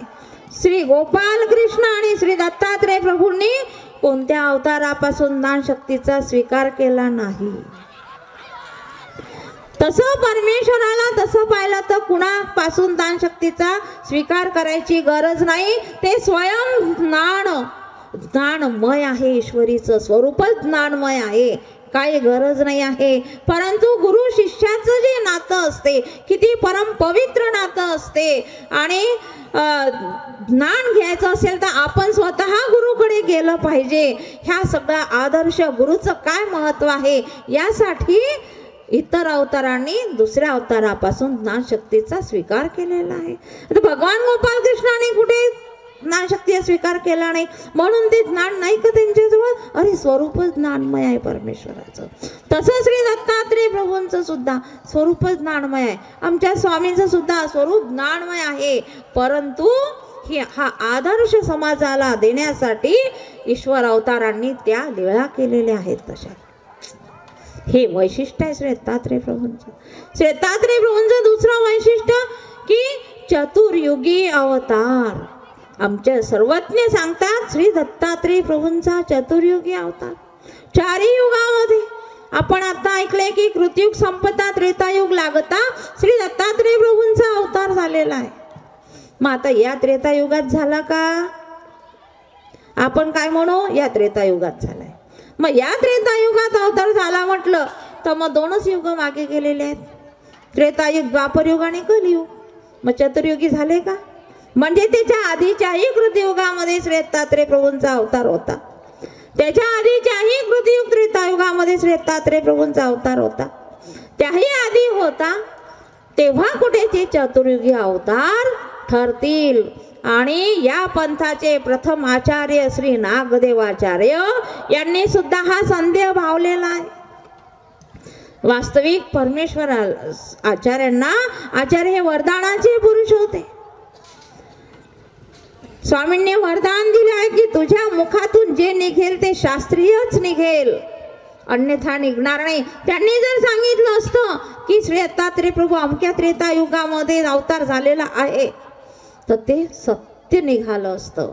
पण त्यांनी सुद्धा संदेह भावलेला आहे की श्री दत्तात्रय प्रभूंचा अवतार कोणत्या युगामध्ये, कोणत्या त्रेतायुगामध्ये झालेला आहे. कारण चतुर्युगी अवतार म्हटले आहे, असे किती युग गेलेले आहेत हे सांगता येत नाही. 7 संदेह भावलेले आहेत. कारण मानव तत्वज्ञान हे बगलीतून काढलं आणि समोर मांडलं असं नाही आहे. जे श्रीमुखातून निघालेलं आहे त्यावर तेच शास्त्र पुढे येणार आहे, तेच शास्त्र पंथामध्ये चालणार आहे. कोणीही आपल्या मनाचं लावलेलं इथं बिलकुल चालत नाही. म्हणून आचार्यांनी सुद्धा वरदानाचे पुरुष असताना सुद्धा त्यांनी सुद्धा म्हटलं की श्री दत्तात्रय प्रभूंचा अवतार कृतम आगमम विपरीतम विकल्पम प्रतदेह आयुष्यम श्री दत्तात्रय जन्मम स्वरूपम द्वयम प्राप्ती तद वासनिकम इति सप्त संदेह श्री नागदेव. श्री आचार्यांचे 7 संदेह होते, त्यापैकी हा एक संदेह आहे की श्री दत्तात्रय प्रभूंचा अवतार कोणत्या त्रेतायुगामध्ये झाला निश्चित सांगता येत नाही. तिथलं सगळं काय आहे, अमोघ आहे. जसं दर्शन अमोघ आहे तर सर्वच अमोघ आहे, आपण नाही जाणू शकत. अशा श्री दत्तात्रय प्रभू काय आहे, चतुर्युगी अवतार आहे. 4 युगामध्ये राहणारा हा अवतार आहे. त्यांची दिनचर्या आपण ऐकलेली आहे. पण श्री दत्तात्रय प्रभूंचा जन्म म्हणजे अवतार कुठे झालेला आहे, बद्रिकाश्रमामध्ये अवतार झालेला आहे. आणि बद्रिकाश्रम हे कुठे आहे, भोगभूमीमध्ये आहे. आणि मानव तत्वज्ञान सांगते की कर्मभूमी 5 शते आहे, त्याच्या बाहेर अवघी उरली ते भोगभूमी आहे. आणि या भोगभूमीमध्ये फक्त कर्म करण्याचा, कर्म निष्पत्तीचा अधिकार फक्त कर्मभूमीमध्ये आहे. ज्या कर्मभूमीत आपण राहत आहोत, ज्यामध्ये आपला भारत देश आहे, ही कर्मभूमी हिमालयापासून ते सेतुबद्ध रामेश्वर पर्यंत 5 शते कर्मभूमी आहे. याच्या पलीकडे काय आहे, ती भोगभूमी आहे. म्हणजे इथं जे कर्म केले त्याचे भोग भोगण्याची भूमी बाकी पलीकडची आहे. हे सर्वज्ञांनी आपल्याला सांगितलेलं आहे. आणि मग श्री दत्तात्रय प्रभूंचा बद्रिकाश्रमात अवतार झाला म्हणजे भोगभूमीमध्ये झाला. आणि मग तिथे कर्म निष्पत्तीची भूमिका जीवाच्या ठिकाणी नाही, म्हणजे पाप पुण्याची भूमिका जीवाच्या ठिकाणी नाही. आपण ऑनलाईन पोथे ऐकत असता, भोगभूमी काय कर्मभूमी काय, आपल्याला बरंचसं काही आता सगळं ऑनलाईन ऐकायला मिळते, आपल्याला माहीत झालेलं आहे, जास्त सांगायची गरज नाही. परंतु मग भोगभूमीमध्ये अवतार धारण केला. अवतार कशासाठी धारण केला, जीवाच्या उद्धारासाठी. आणि जीवाला जर पाप पुण्यच नाही लागलं तर काय फायदा. मग त्यासाठी परब्रह्म परमेश्वर श्री दत्तात्रय प्रभूंना कर्मभूमीमध्ये यावं लागलं. कोणत्या निमित्ताने आले परब्रह्म परमेश्वर, एक भक्त होता देवल ऋषी, त्याला दर्शन देण्याच्या निमित्ताने श्री दत्तात्रय प्रभू या कर्मभूमीमध्ये माहूरगडाला आलेले आहेत. ज्यावेळेस देवल ऋषीने फार मोठी तपश्चर्या करायला सुरुवात केली, त्यामध्ये हेतू कोणता होता हा महत्वाचा भाग आहे. उगाच नाही श्री परमेश्वर जीवाला भेट द्यायला येत, उगाच नाही येत. त्याची भावना तशी पाहिजे. ज्या वासना तत् भविष्यती, जशी वासना तसं फळ. त्याची भावना अशी होती की जगामध्ये परात्पर परब्रह्म ईश्वर आहे, हा जगाचा नियंता ईश्वर आहे की ज्याच्या आज्ञेशिवाय जगातलं पान सुद्धा हलत नाही. कोणीतरी कंट्रोल करणारा आहे ह्या जगामध्ये, कुणीतरी एक शक्ती आहे कंट्रोल करणारी. अशी कोण आहे जी गीतेत सांगितलंय की मय्याध्यक्षेन प्रकृती सूयते सचराचरम. भगवंत स्वतः म्हणतात की मी या सृष्टीचा अध्यक्ष आहे, माझ्या अध्यक्षतेखाली या सृष्टीची निर्मिती होते. मग असा अध्यक्ष कोण आहे, त्याचं दर्शन मला घ्यायचं आहे. ही मनामध्ये भावना होती. आणि ही भावना जाणून श्री दत्तात्रय प्रभू त्या ठिकाणी आलेले आहेत. आकाशाची उंची गाठलेली आहे. दररोज देवल ऋषी आपल्या फार तपस्वी होते. शेकडो वर्ष तपश्चर्या करणारे लोक होते त्या काळामध्ये. आपल्याला तर 100 वर्ष जगणं मुश्किल झालेलं आहे. कृतयुगाचं 1,00,000 वर्ष आयुष्य, त्रेतायुगामध्ये 10,000 वर्ष आयुष्य जगत होते लोक. द्वापर युगामध्ये कमी झालं, अजून 10 पट 1000 वर्षाचं आयुष्य ठेवलं देवानी. आणि कलियुगामध्ये किती आहे, फक्त 100 वर्ष आयुष्य. त्याच्यात ते जगणं आपल्याला मुश्किल होऊन जाते. ते सुद्धा जगणं आपल्याला 100 वर्ष सुद्धा काढणं आपल्याला मुश्किल होऊन जाते. कारण पूर्वीच्या लोकांनी हजारो वर्ष तपश्चर्या करण्यात घालविलेले आहेत. आपल्याला 1 तास देवापुढे बसायचं म्हटलं तर आपल्याला जीवावर येते. वेळ नाहीये. ही स्थिती आहे आपली कलियुगाच्या जीवांची. कारण त्यात इंटरेस्ट नाही आहे. आवड असली की सवड होते. आवड असली की आपल्याला सवड मिळते. आवडच नाही तर मग सवड कशी मिळणार आहे. या देवल ऋषींनी काय करायचं, तपश्चर्या आरंभिली. दररोज वाराणसीला सामर्थ्याने, त्यांच्या ठिकाणी सामर्थ्य बांधलेलं होतं तपाचं. दररोज वाराणसीला जायचे. कुठून? माहूर कुठे आहे, वाराणसी कुठे आहे. माहूरवरून वाराणसीला जायचे. तिथे आंघोळ करायची, त्या गंगेमध्ये, त्या काशीमध्ये आंघोळ करायची. आणि तिथली त्यांनी एक, कारण हा विधी आहे, तीर्थक्षेत्र व्रत आणि दान हा विधी आहे. ते विधीच्या आचरण ते त्रेतायुगामध्ये करत होते. त्या विधीचं आचरण त्या त्रेतायुगामध्ये करत होते, ज्या त्रेतायुगामध्ये श्री दत्तात्रेय प्रभूंनी अवतार धारण केला. तिथून त्यांनी एक लिंग तयार केलंय माहूरला, जे देवदेवेश्वरी लिंग नमस्कार करतो ना आपण, ते लिंग त्या देवल ऋषीने तयार केलं त्या ठिकाणी. आणि दररोज वाराणसीला जायचे, आंघोळ करायचे, तिथली मुठभर वाळू घेऊन यायचे आणि ती मुठभर वाळू त्या लिंगावर टाकायचे, त्या लिंगाचं पूजन करायचे, फूल वाहायचे. आणि तसं तसं त्यामध्ये सामर्थ्य बांधलं जात होतं. आणि प्रतिदिन ते लिंग 3.5 हात वर चढायचं. रोज 3.5 हात वर चढत होतं. अशा प्रकारे दररोजचा हा नित्यक्रम होता. आणि दररोज 3.5 हात ते लिंग वाढत होतं. आणि आकाशाची उंची त्या लिंगाने गाठली होती. त्यामध्ये असं तप सामर्थ्य निर्माण झालेलं होतं की 12 कोसापर्यंत एक चिटपाखरू सुद्धा त्या ठिकाणी, इतकं जाज्वल्य लिंग होतं ते की त्याची दाहकता 12 कोस पर्यंत होती. एक चिटपाखरू, मनुष्य काय, चिटपाखरू सुद्धा तिथून जात नव्हतं. सगळे देवता लोक, सुरगण सगळे घाबरून गेले आहे. याच्या तपसामर्थ्याने सगळ्यात वरचं तप सामर्थ्य त्याच्या ठिकाणी निर्माण झालेलं आहे. सगळं देवी देवता घाबरलेले आहेत. आता काय होईल सांगता येत नाही. आणि मग ब्रह्मदेवाने सगळ्यांनी सभा घेतली, देवता लोकांनी. आता काय करायचं, एवढं मोठं पृथ्वीवर हे लिंग वाढत आहे, आता काय होईल तपसामर्थ्याने, ऋषी काय करेल, काही सांगता येत नाही. आणि आता आपण कुठं जावं, तर सर्व देवी देवतांना परमेश्वराचं अस्तित्व ज्ञान आहे. परब्रह्म परमेश्वर श्री दत्तात्रेय प्रभूंचा अवतार बद्रिकाश्रमाला झालेला आहे. त्या ठिकाणी जाऊन आपण प्रभूंना विनंती करू, कारण तो सर्व शक्तिमंत परमेश्वर आहे. तोच त्या लिंगाची उंची कमी करू शकतो. तोच आपल्याला या संकटातून वाचवू शकतो. आणि मग ते सगळेजण बद्रिकाश्रमाला आलेले आहेत. सगळे देवतागण, ऋषीगण, सगळे सुरगण त्या ठिकाणी जमा झालेले आहेत. आणि श्री दत्तात्रेय प्रभूंना विनंती केलेली आहे. श्री दत्तात्रेय प्रभूंचं वय तेव्हा किती होतं?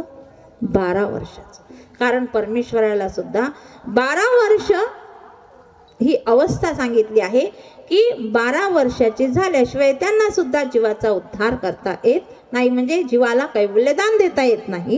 आणि त्यावेळी श्री दत्तात्रेय प्रभू 12 वर्षाचे झाले आणि आता जीवोद्धरण कार्याला सुरुवात करायची आहे. तर ह्या देवल ऋषीच्या लिंगाचे याच्या निमित्ताने श्री दत्तात्रेय प्रभूंनी त्यांची विनंती स्वीकार केली. काही हरकत नाही म्हणे, मी जातो म्हणे त्या ठिकाणी माहूरला आणि मग बघतो म्हणे काय आहे ते. आणि मग श्री दत्तात्रेय प्रभू माहूरगडाला गेले आहेत. 12 वर्षाचे बालक आहेत, 12 वर्षाचे आहेत. श्री दत्तात्रेय प्रभू तिथे गेले त्यावेळेस देवल ऋषी वाराणसीला स्नानाला गेलेले होते. आणि श्री दत्तात्रेय प्रभू त्या ठिकाणी आले आणि त्यांचं जे व्याघ्रांबर त्या ठिकाणी टाकलेलं होतं, त्यांचं जे आसन होतं त्यावर श्री दत्तात्रेय प्रभू आसनस्थ झालेले आहेत. तिकडून देवल ऋषी आले, बघितलं, अरे आजपर्यंत या ठिकाणी एकही चिटपाखरू फिरकलं नाही आणि हा 12 वर्षाचा हा बालक या ठिकाणी कसा आलेला आहे? नक्कीच कोणीतरी आहे. हा बालक नाही आहे, बालकाच्या रूपामध्ये सर्व शक्तिमंत कोणी आहे तोच असेल या ठिकाणी. दुसरा तो कोणी कोणाचीही हिंमत नाही या ठिकाणी येण्याची. मनोमन त्याला विश्वास वाटला. ज्यासाठी आपण ही तपश्चर्या सुरू केलेली होती तोच परब्रह्म परमेश्वर, तोच या ठिकाणी येऊ शकेल, तोच सर्व शक्तिमंत आहे. मनामध्ये विश्वास वाटला त्यांना की आपली तपश्चर्या आता फळाला येणार आहे, याचा आनंद त्यांच्या हृदयामध्ये होता. कारण नेहमी ध्यास तोच होता, तो प्रभू आला पाहिजे इथे. तो सर्वशक्तिवंत परमेश्वर कोण आहे, ती काय कोण शक्ती आहे ती इथे आली पाहिजे, हा ध्यास होता अंतःकरणामध्ये. आणि त्या बालकाला पाहून आनंदित झाले. परंतु नित्य दिनेप्रमाणे आणलेली वाळू त्यांनी त्या लिंगावर टाकली आणि त्या लिंगाचं पूजन केलं, फूल वाहिलं आणि श्री दत्तात्रय प्रभूंच्या हातामध्ये सुद्धा एक फूल दिलं.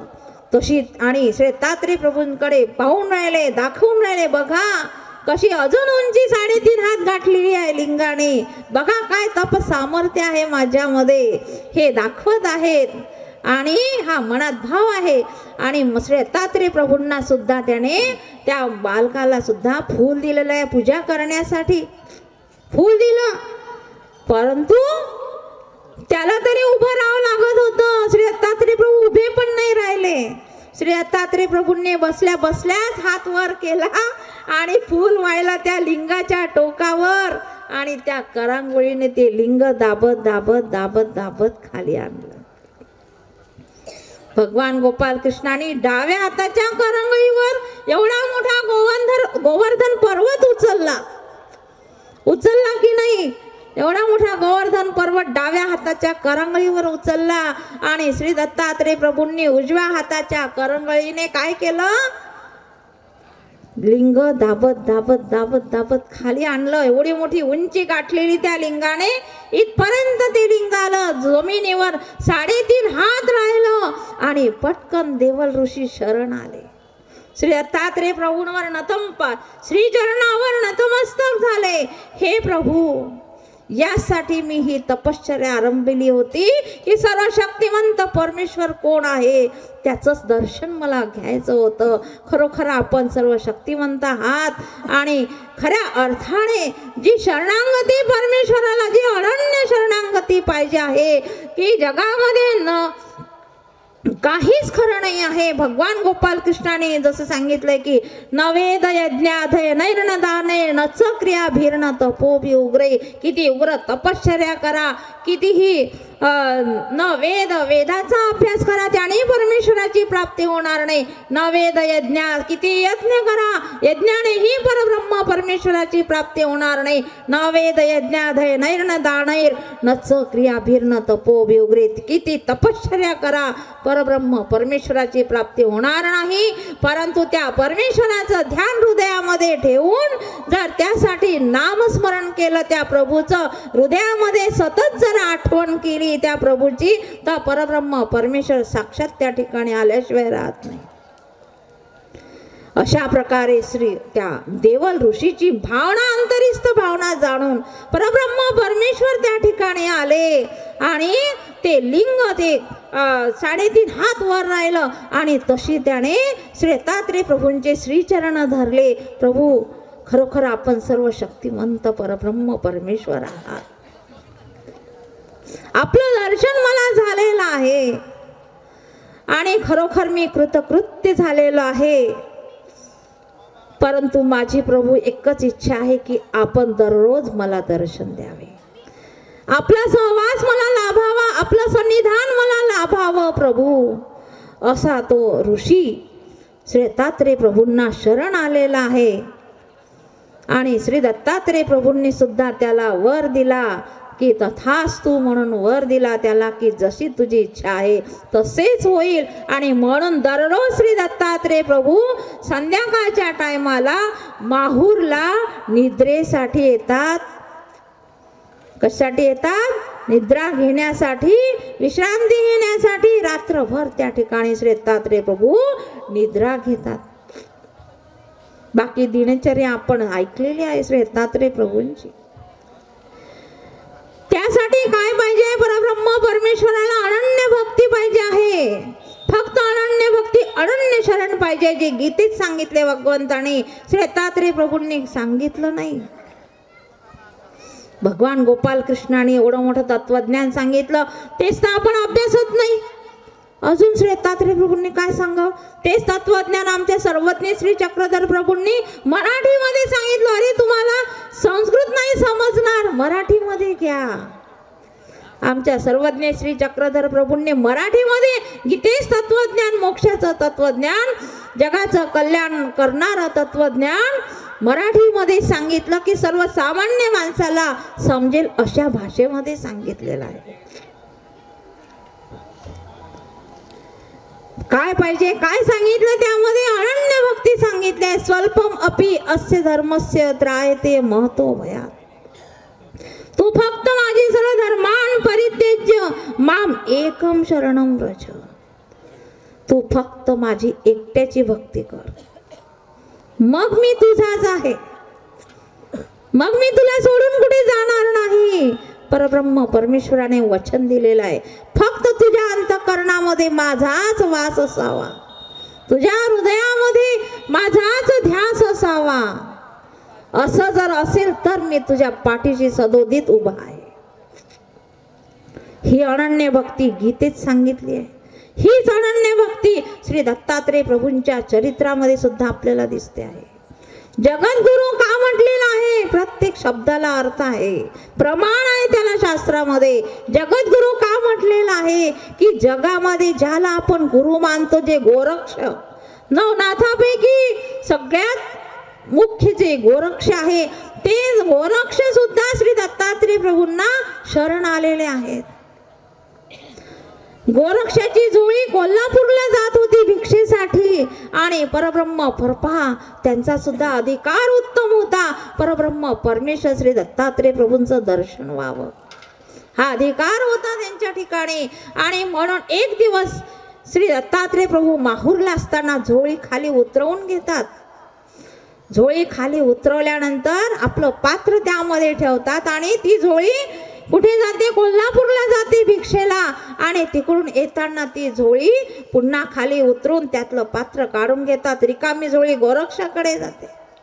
तोही खूप सामर्थ्यवान पुरुष असतात ते, आणि त्यांनी जाणलं असते की कोड्या तरी माझ्यापेक्षाही सामर्थ्यवान पुरुषाने हे कार्य केलेले आहे, आज रिकामी झोळी कशी आली.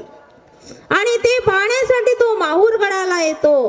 तेथे येऊन श्री दत्तात्रय प्रभूंची ती सुंदर श्रीमूर्ती त्याला दिसते. दिसल्याबरोबर त्याला वाटते खरोखर हे सामर्थ्यवंत पुरुष आहे, यांनीच हे काम केलेलं आहे. आणि मग ते म्हणतात ठीक आहे, आता आपण बघू कोणाच्या ठिकाणी सामर्थ्य आहे जास्त. आणि मग ते काय करतात? म्हणे आता असं करू म्हणे की मी या तळ्यामध्ये लपतो, तुम्ही मला शोधून काढावं. गोरक्षाला वाटलं की हे काय मला शोधणार आहे तळ्यामध्ये. बेडकाचं रूप घेतात आणि त्या तळ्यामध्ये एक त्या कपारीमध्ये जाऊन बसतात. गोरक्ष नवनाथापैकी सर्वात मुख्य गोरक्ष कपारीत जाऊन बसतात. परब्रह्म परमेश्वर श्री दत्तात्रय प्रभू त्यांना काय शोधावं लागते? गेल्याबरोबर पटकन बेडकाचं पाय धरला आणि बाहेर काढला श्री दत्तात्रय प्रभूंनी. आणि मग ते गोरक्ष आपल्या रूपामध्ये त्या ठिकाणी प्रकट झाले. आता म्हणतात की ठीक आहे, आता तुम्ही याच्यामध्ये अदृश्य व्हा, मी तुम्हाला शोधून काढतो. तुम्ही या तळ्यामध्ये जा, मी तुम्हाला शोधून काढतो. परब्रह्म परमेश्वर श्री दत्तात्रय प्रभू ते पाण्यामध्ये पाण्यासारखे होऊन गेले.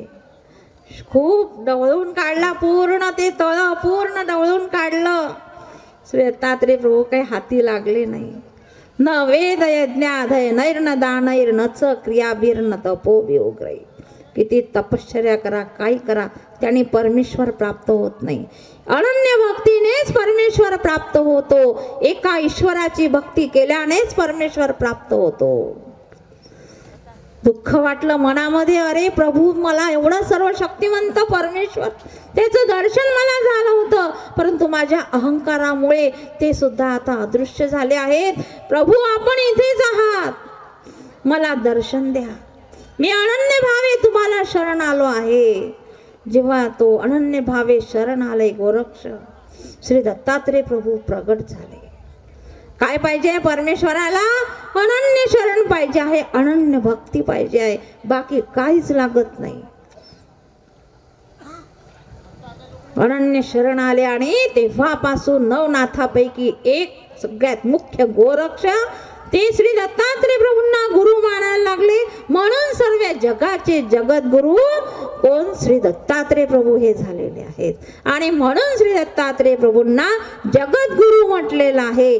जगामध्ये सगळ्यात एक नंबरचा गुरु असेल तर परब्रह्म परमेश्वर श्री दत्तात्रय प्रभू आहेत. पण काय पाहिजे आहे त्याला? अनन्य भक्ती पाहिजे आहे. आपले अनन्य भक्ती पाहिजे आहे. कशी पाहिजे अनन्य भक्ती? गीतेत भगवंत सांगतात, मन मना भव मद्भक्त भव. मन मना भव, अरे तुझं मन माझ्यात लाव. इकडे विशेष कपाळाला लावून राहिलो आहे, मनामध्ये दुसरीकडेच काही विचार चाललेले आहेत. असं करू नकोस. ईश्वर भक्ती करतोय, इकडे दुःख आलं की चालले दुसरीकडे. जसं ज्योतिषात सांगितलं तसे चालले तिकडे. असं या भक्तीमध्ये चालत नाही. एक भक्ती, एका परमेश्वराची भक्ती करा. म्हणून भगवंत म्हणतात अर्जुनाला, मन मना भव, तुझं मन माझ्यात लाव पहिले. मद्भक्त भव, माझाच भक्त हो. अनन्य भक्ती कशी पाहिजे आहे ती गीतेतून आपल्याला, गीता शिकवते आपल्याला. मन मना भव मद्भक्त भव. मध्याजी माझेच पूजन कर, तुझा गंध इकडे तिकडे जाऊ देऊ नको. आपण तर कशाची पूजा करतो? जो सण आला तिकडे चालले, जो सण आला तिकडे चालले. धनत्रयोदशी आली, धनाचं पूजन आहे का आपल्यामध्ये? लक्ष्मी बसवतात उपदेशी लोक का? लक्ष्मी घरात आणल्याशिवाय लक्ष्मी पूजनच होत नाही म्हणे, लक्ष्मी घरात येत नाही. अरे लक्ष्मीकांत सर्वश्रेष्ठ परमेश्वर, त्याची भक्ती आपण करत आहोत. आपल्याला काय गरज आहे? मातीची लक्ष्मी आणायची काय गरज आहे? सर्व अदृश्य रूप आणि परब्रह्म परमेश्वर तुमच्या जवळ आहे ना. नाव घ्या, फक्त त्याचं नाव बोलवा, त्याला नाव घेऊन हजर आहे तुमच्या समोर. सर्व भरून टाकल तुमचं घर, काही कमी नाही आहे. पण आपली अनन्य भक्ती नाही आहे. अनन्य भक्ती नाही आपल्या ठिकाणी. ती अनन्य भक्ती भगवंत म्हणतात की तू माझी अनन्य भक्ती कर. मध्याजी माझेच पूजन कर. माम नमस्करू, मलाच नमस्कार. भक्त आहेस तू, खरा अनन्य भक्त आहेस. आणि अनन्य भक्ती केलीस तर हे सखा, हे अर्जुना, तू मलाच येऊन मिळशील. तुझ्या जवळच आहे मी. तुझ्यात आणि माझ्यात काहीच अंतर राहणार नाही. कोणत्याही अवताराच्या लीळा बघा तुम्ही, त्यातून अनन्य भक्ती अभिप्रेत आहे. अनन्य भक्ती प्रतिपाद्य विषय आहे. आणि म्हणून सगळ्या अवताराने हेच सांगितलेलं आहे की तुम्ही मानवपंथी आहात, तुम्ही एका परमेश्वराची भक्ती करणारे आहात. मेन स्विच तुमच्या हाती आहे. मुख्य परमेश्वराची, जो सर्व जगत नियंता जो परमेश्वर आहे, त्याची तुम्ही भक्त आहात. त्याची अनन्य भक्ती करा. इकडे तिकडे जाण्याची गरजच नाही आपल्याला. मुख्य जो सर्व जगाचा जो मुख्य परमेश्वर आहे, त्याचं नाव घेतले की तो तुमच्या जवळ हजर होणार आहे. काही गरज नाही आपल्याला इकडे तिकडे जाण्याची. फक्त आपला अंतःकरणात भाव कसा पाहिजे आहे? अनन्य भाव पाहिजे आहे. म्हणजेच भावना, सद्भावना उराशी बाळगून आपण प्रत्येक ठिकाणी असे कार्यक्रम घेत असतो, व्याख्यानमाला चालवतो. कशासाठी? की ही अनन्य भक्ती प्रतिपादन करण्यासाठी, की ज्या अनन्य भक्तीपासून आपण आज दूर जात आहोत. ही अनन्य भक्ती आपल्या हृदयामध्ये रुजली पाहिजे. तेव्हा परमेश्वर तुमच्या हृदयामध्ये रुजल्याशिवाय राहणार नाही. परमेश्वर तुमच्या पाठीशी राहिल्याशिवाय राहणार नाही. असे अनेक अनुभव आम्हाला येतात, अनेक अनुभव भक्तांना येतात. तुम्हाला सुद्धा तसे अनुभव येतात.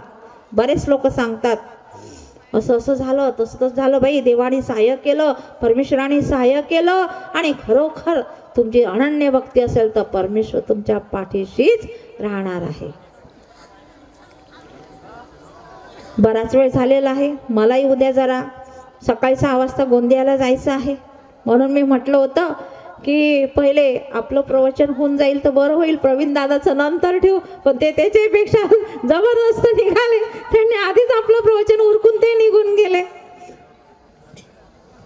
असं काही हरकत नाही. आपण जी सेवा मला दिलेली आहे ती सेवा चांगल्या प्रकारे या ठिकाणी जास्त घाई न करता जेवढं तुमच्या हृदयामध्ये उतरविण्याचा मी प्रयत्न केलेला आहे, ही सेवा ही परमेश्वराची सेवा आहे. ही परमेश्वराची सेवा परमेश्वराला समर्पित करून मी माझे 2 शब्द या ठिकाणी संपविते. श्री दत्तात्रेय महाराज की जय. सर्वज्ञ श्री चक्रधर स्वामी की जय. दंडवत प्रणाम. दंडवत ताई. आपले ज्ञानत्व शक्तीच्या ठिकाणी सर्वप्रथम शतशः नतमस्तक होते. भक्तीविना उद्धार नाही कुणाचा, भक्तीसाठी निर्धार पाहिजे मनाचा. खरोखरच आम्ही या परब्रह्म पंचावताराचं पूजन करतोय, एकनिष्ठ भक्तीचं व्रत आम्ही घेतलंय आणि खरोखरच आपला उद्धार झाल्याविना राहणार नाही असे विचार ताईंनी या ठिकाणी व्यक्त केले. गवत डुलतय वाऱ्याच्या झोतावर, गवत डुलतय वाऱ्याच्या झोतावर, पक्षी उडतोय पंखाच्या बळावर आणि आमचा पंथीय माणूस तरतो तो नामस्मरणाच्या बळावर, नामस्मरणाच्या बळावर. गीता ग्रंथ महान आम्हा भारतीयांची शान. आमच्या गीतेची महती जगभरात पसरलेली आहे. गीता नावातच गीतेचं महत्व दडलेलं आहे. गी म्हणजे गिरणे आणि गिरणे म्हणजे पडणे आणि त म्हणजे तारणे. जी पडणाऱ्याला तारते ती गीता. असा हा आमचा ग्रंथ महान, आमच्या या महानुभाव पंथाचं ते एक वैशिष्ट्य आहे, आमचा तो आदर्श आहे. म्हणूनच म्हणते जहाँ मजहब नहीं चेहरे पड़े जाते हैं, जहाँ इंसान नहीं ईमान पड़े जाते हैं, मेरा भारत ही ऐसा एक देश है जहाँ एक साथ गीता और कुरान पढ़े जाते हैं, जहाँ एक साथ गीता और कुरान पढ़े जाते हैं. यानंतर या कार्यक्रमाचं आभार प्रदर्शन माननीय या कार्यक्रमाला उशिरा का होईना जे नेहमीच आम्हाला सहकार्य करतात, ज्यांचं मार्गदर्शन लाभतं असं वरुणभूषण असणारा व्यक्तिमत्व आदरणीय काकाजी म्हणजेच श्री निळकंठराव यावलकर, सर्व धर्म मैत्री समभाव प्रणेता वरुड, मी यांच्या स्वागतासाठी आमंत्रित करते रमेशराव डहाके यांना.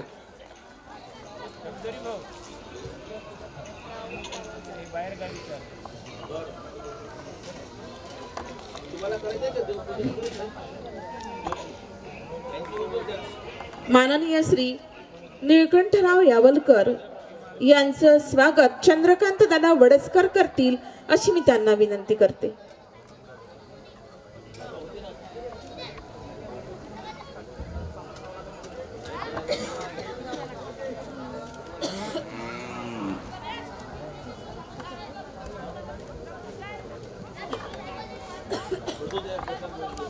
प्रशांत भाऊ इंगळे, आपण आपल्या शुभ हस्ते आपले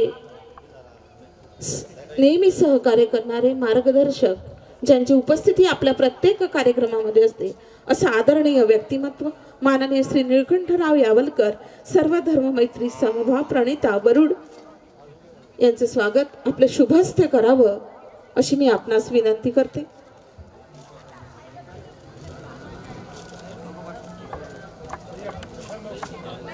यानंतर या ठिकाणी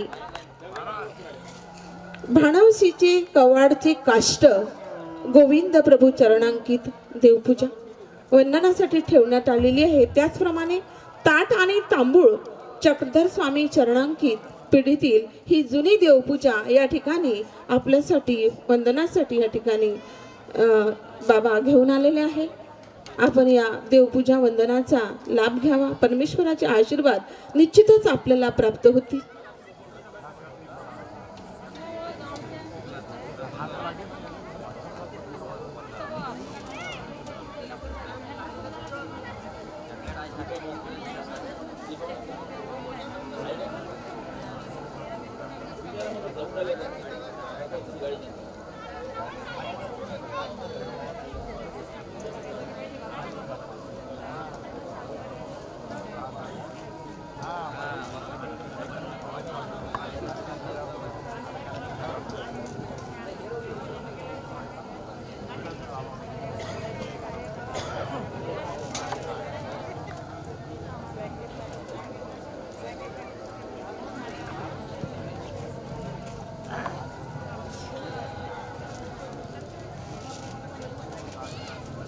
या कार्यक्रमाचं आभार प्रदर्शन गोपालभाऊ वडनेरकर हे करतील अशी मी त्यांना विनंती करते.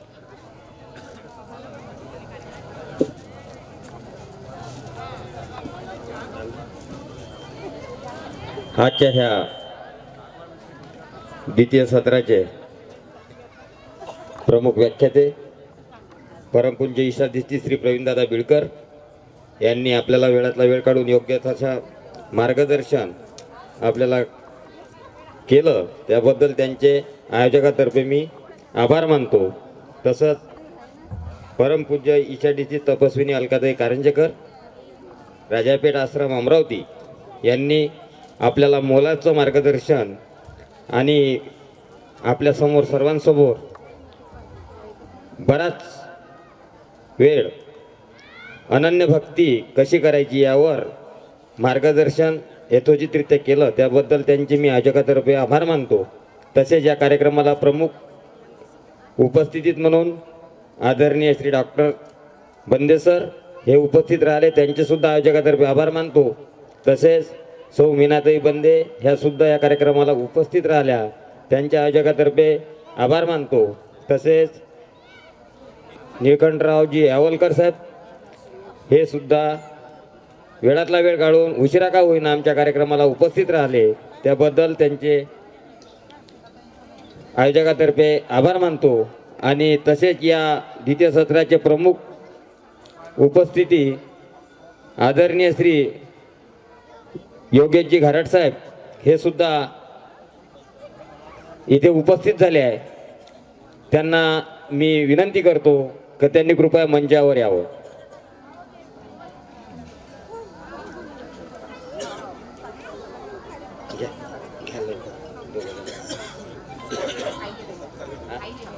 भेटा जा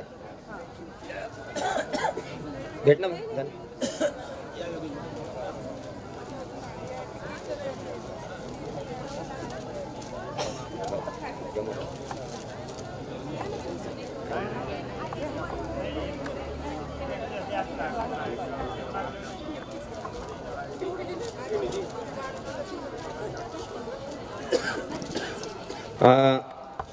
आदरणीय श्री योगेशजी घारट साहेब यांचा सत्कार स्वागत नरेंद्रजी पावळे सभापती कृषी उत्पन्न बाजार समिती वरुड हे करतील अशी मी त्यांना विनंती करतो.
टाळ्या वाजवा टाळ्या.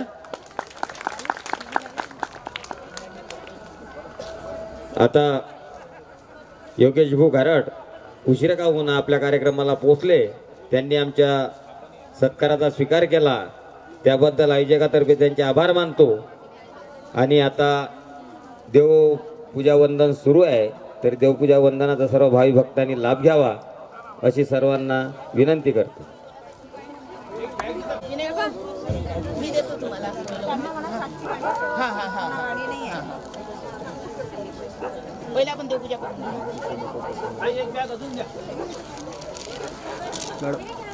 नाही हो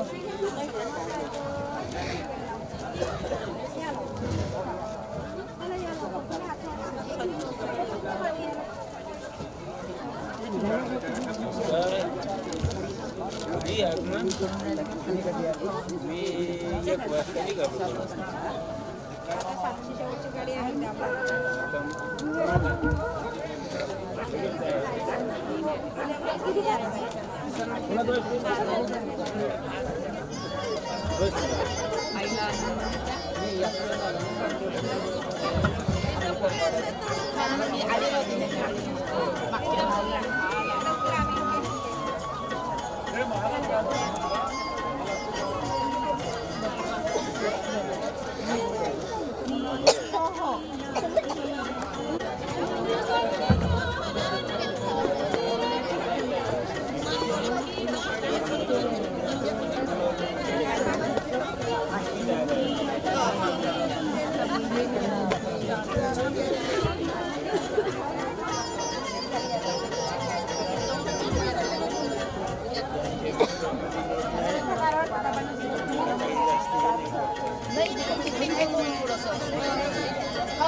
थोडंसं त्यांना धमाले लावा पूजा करणाऱ्यांना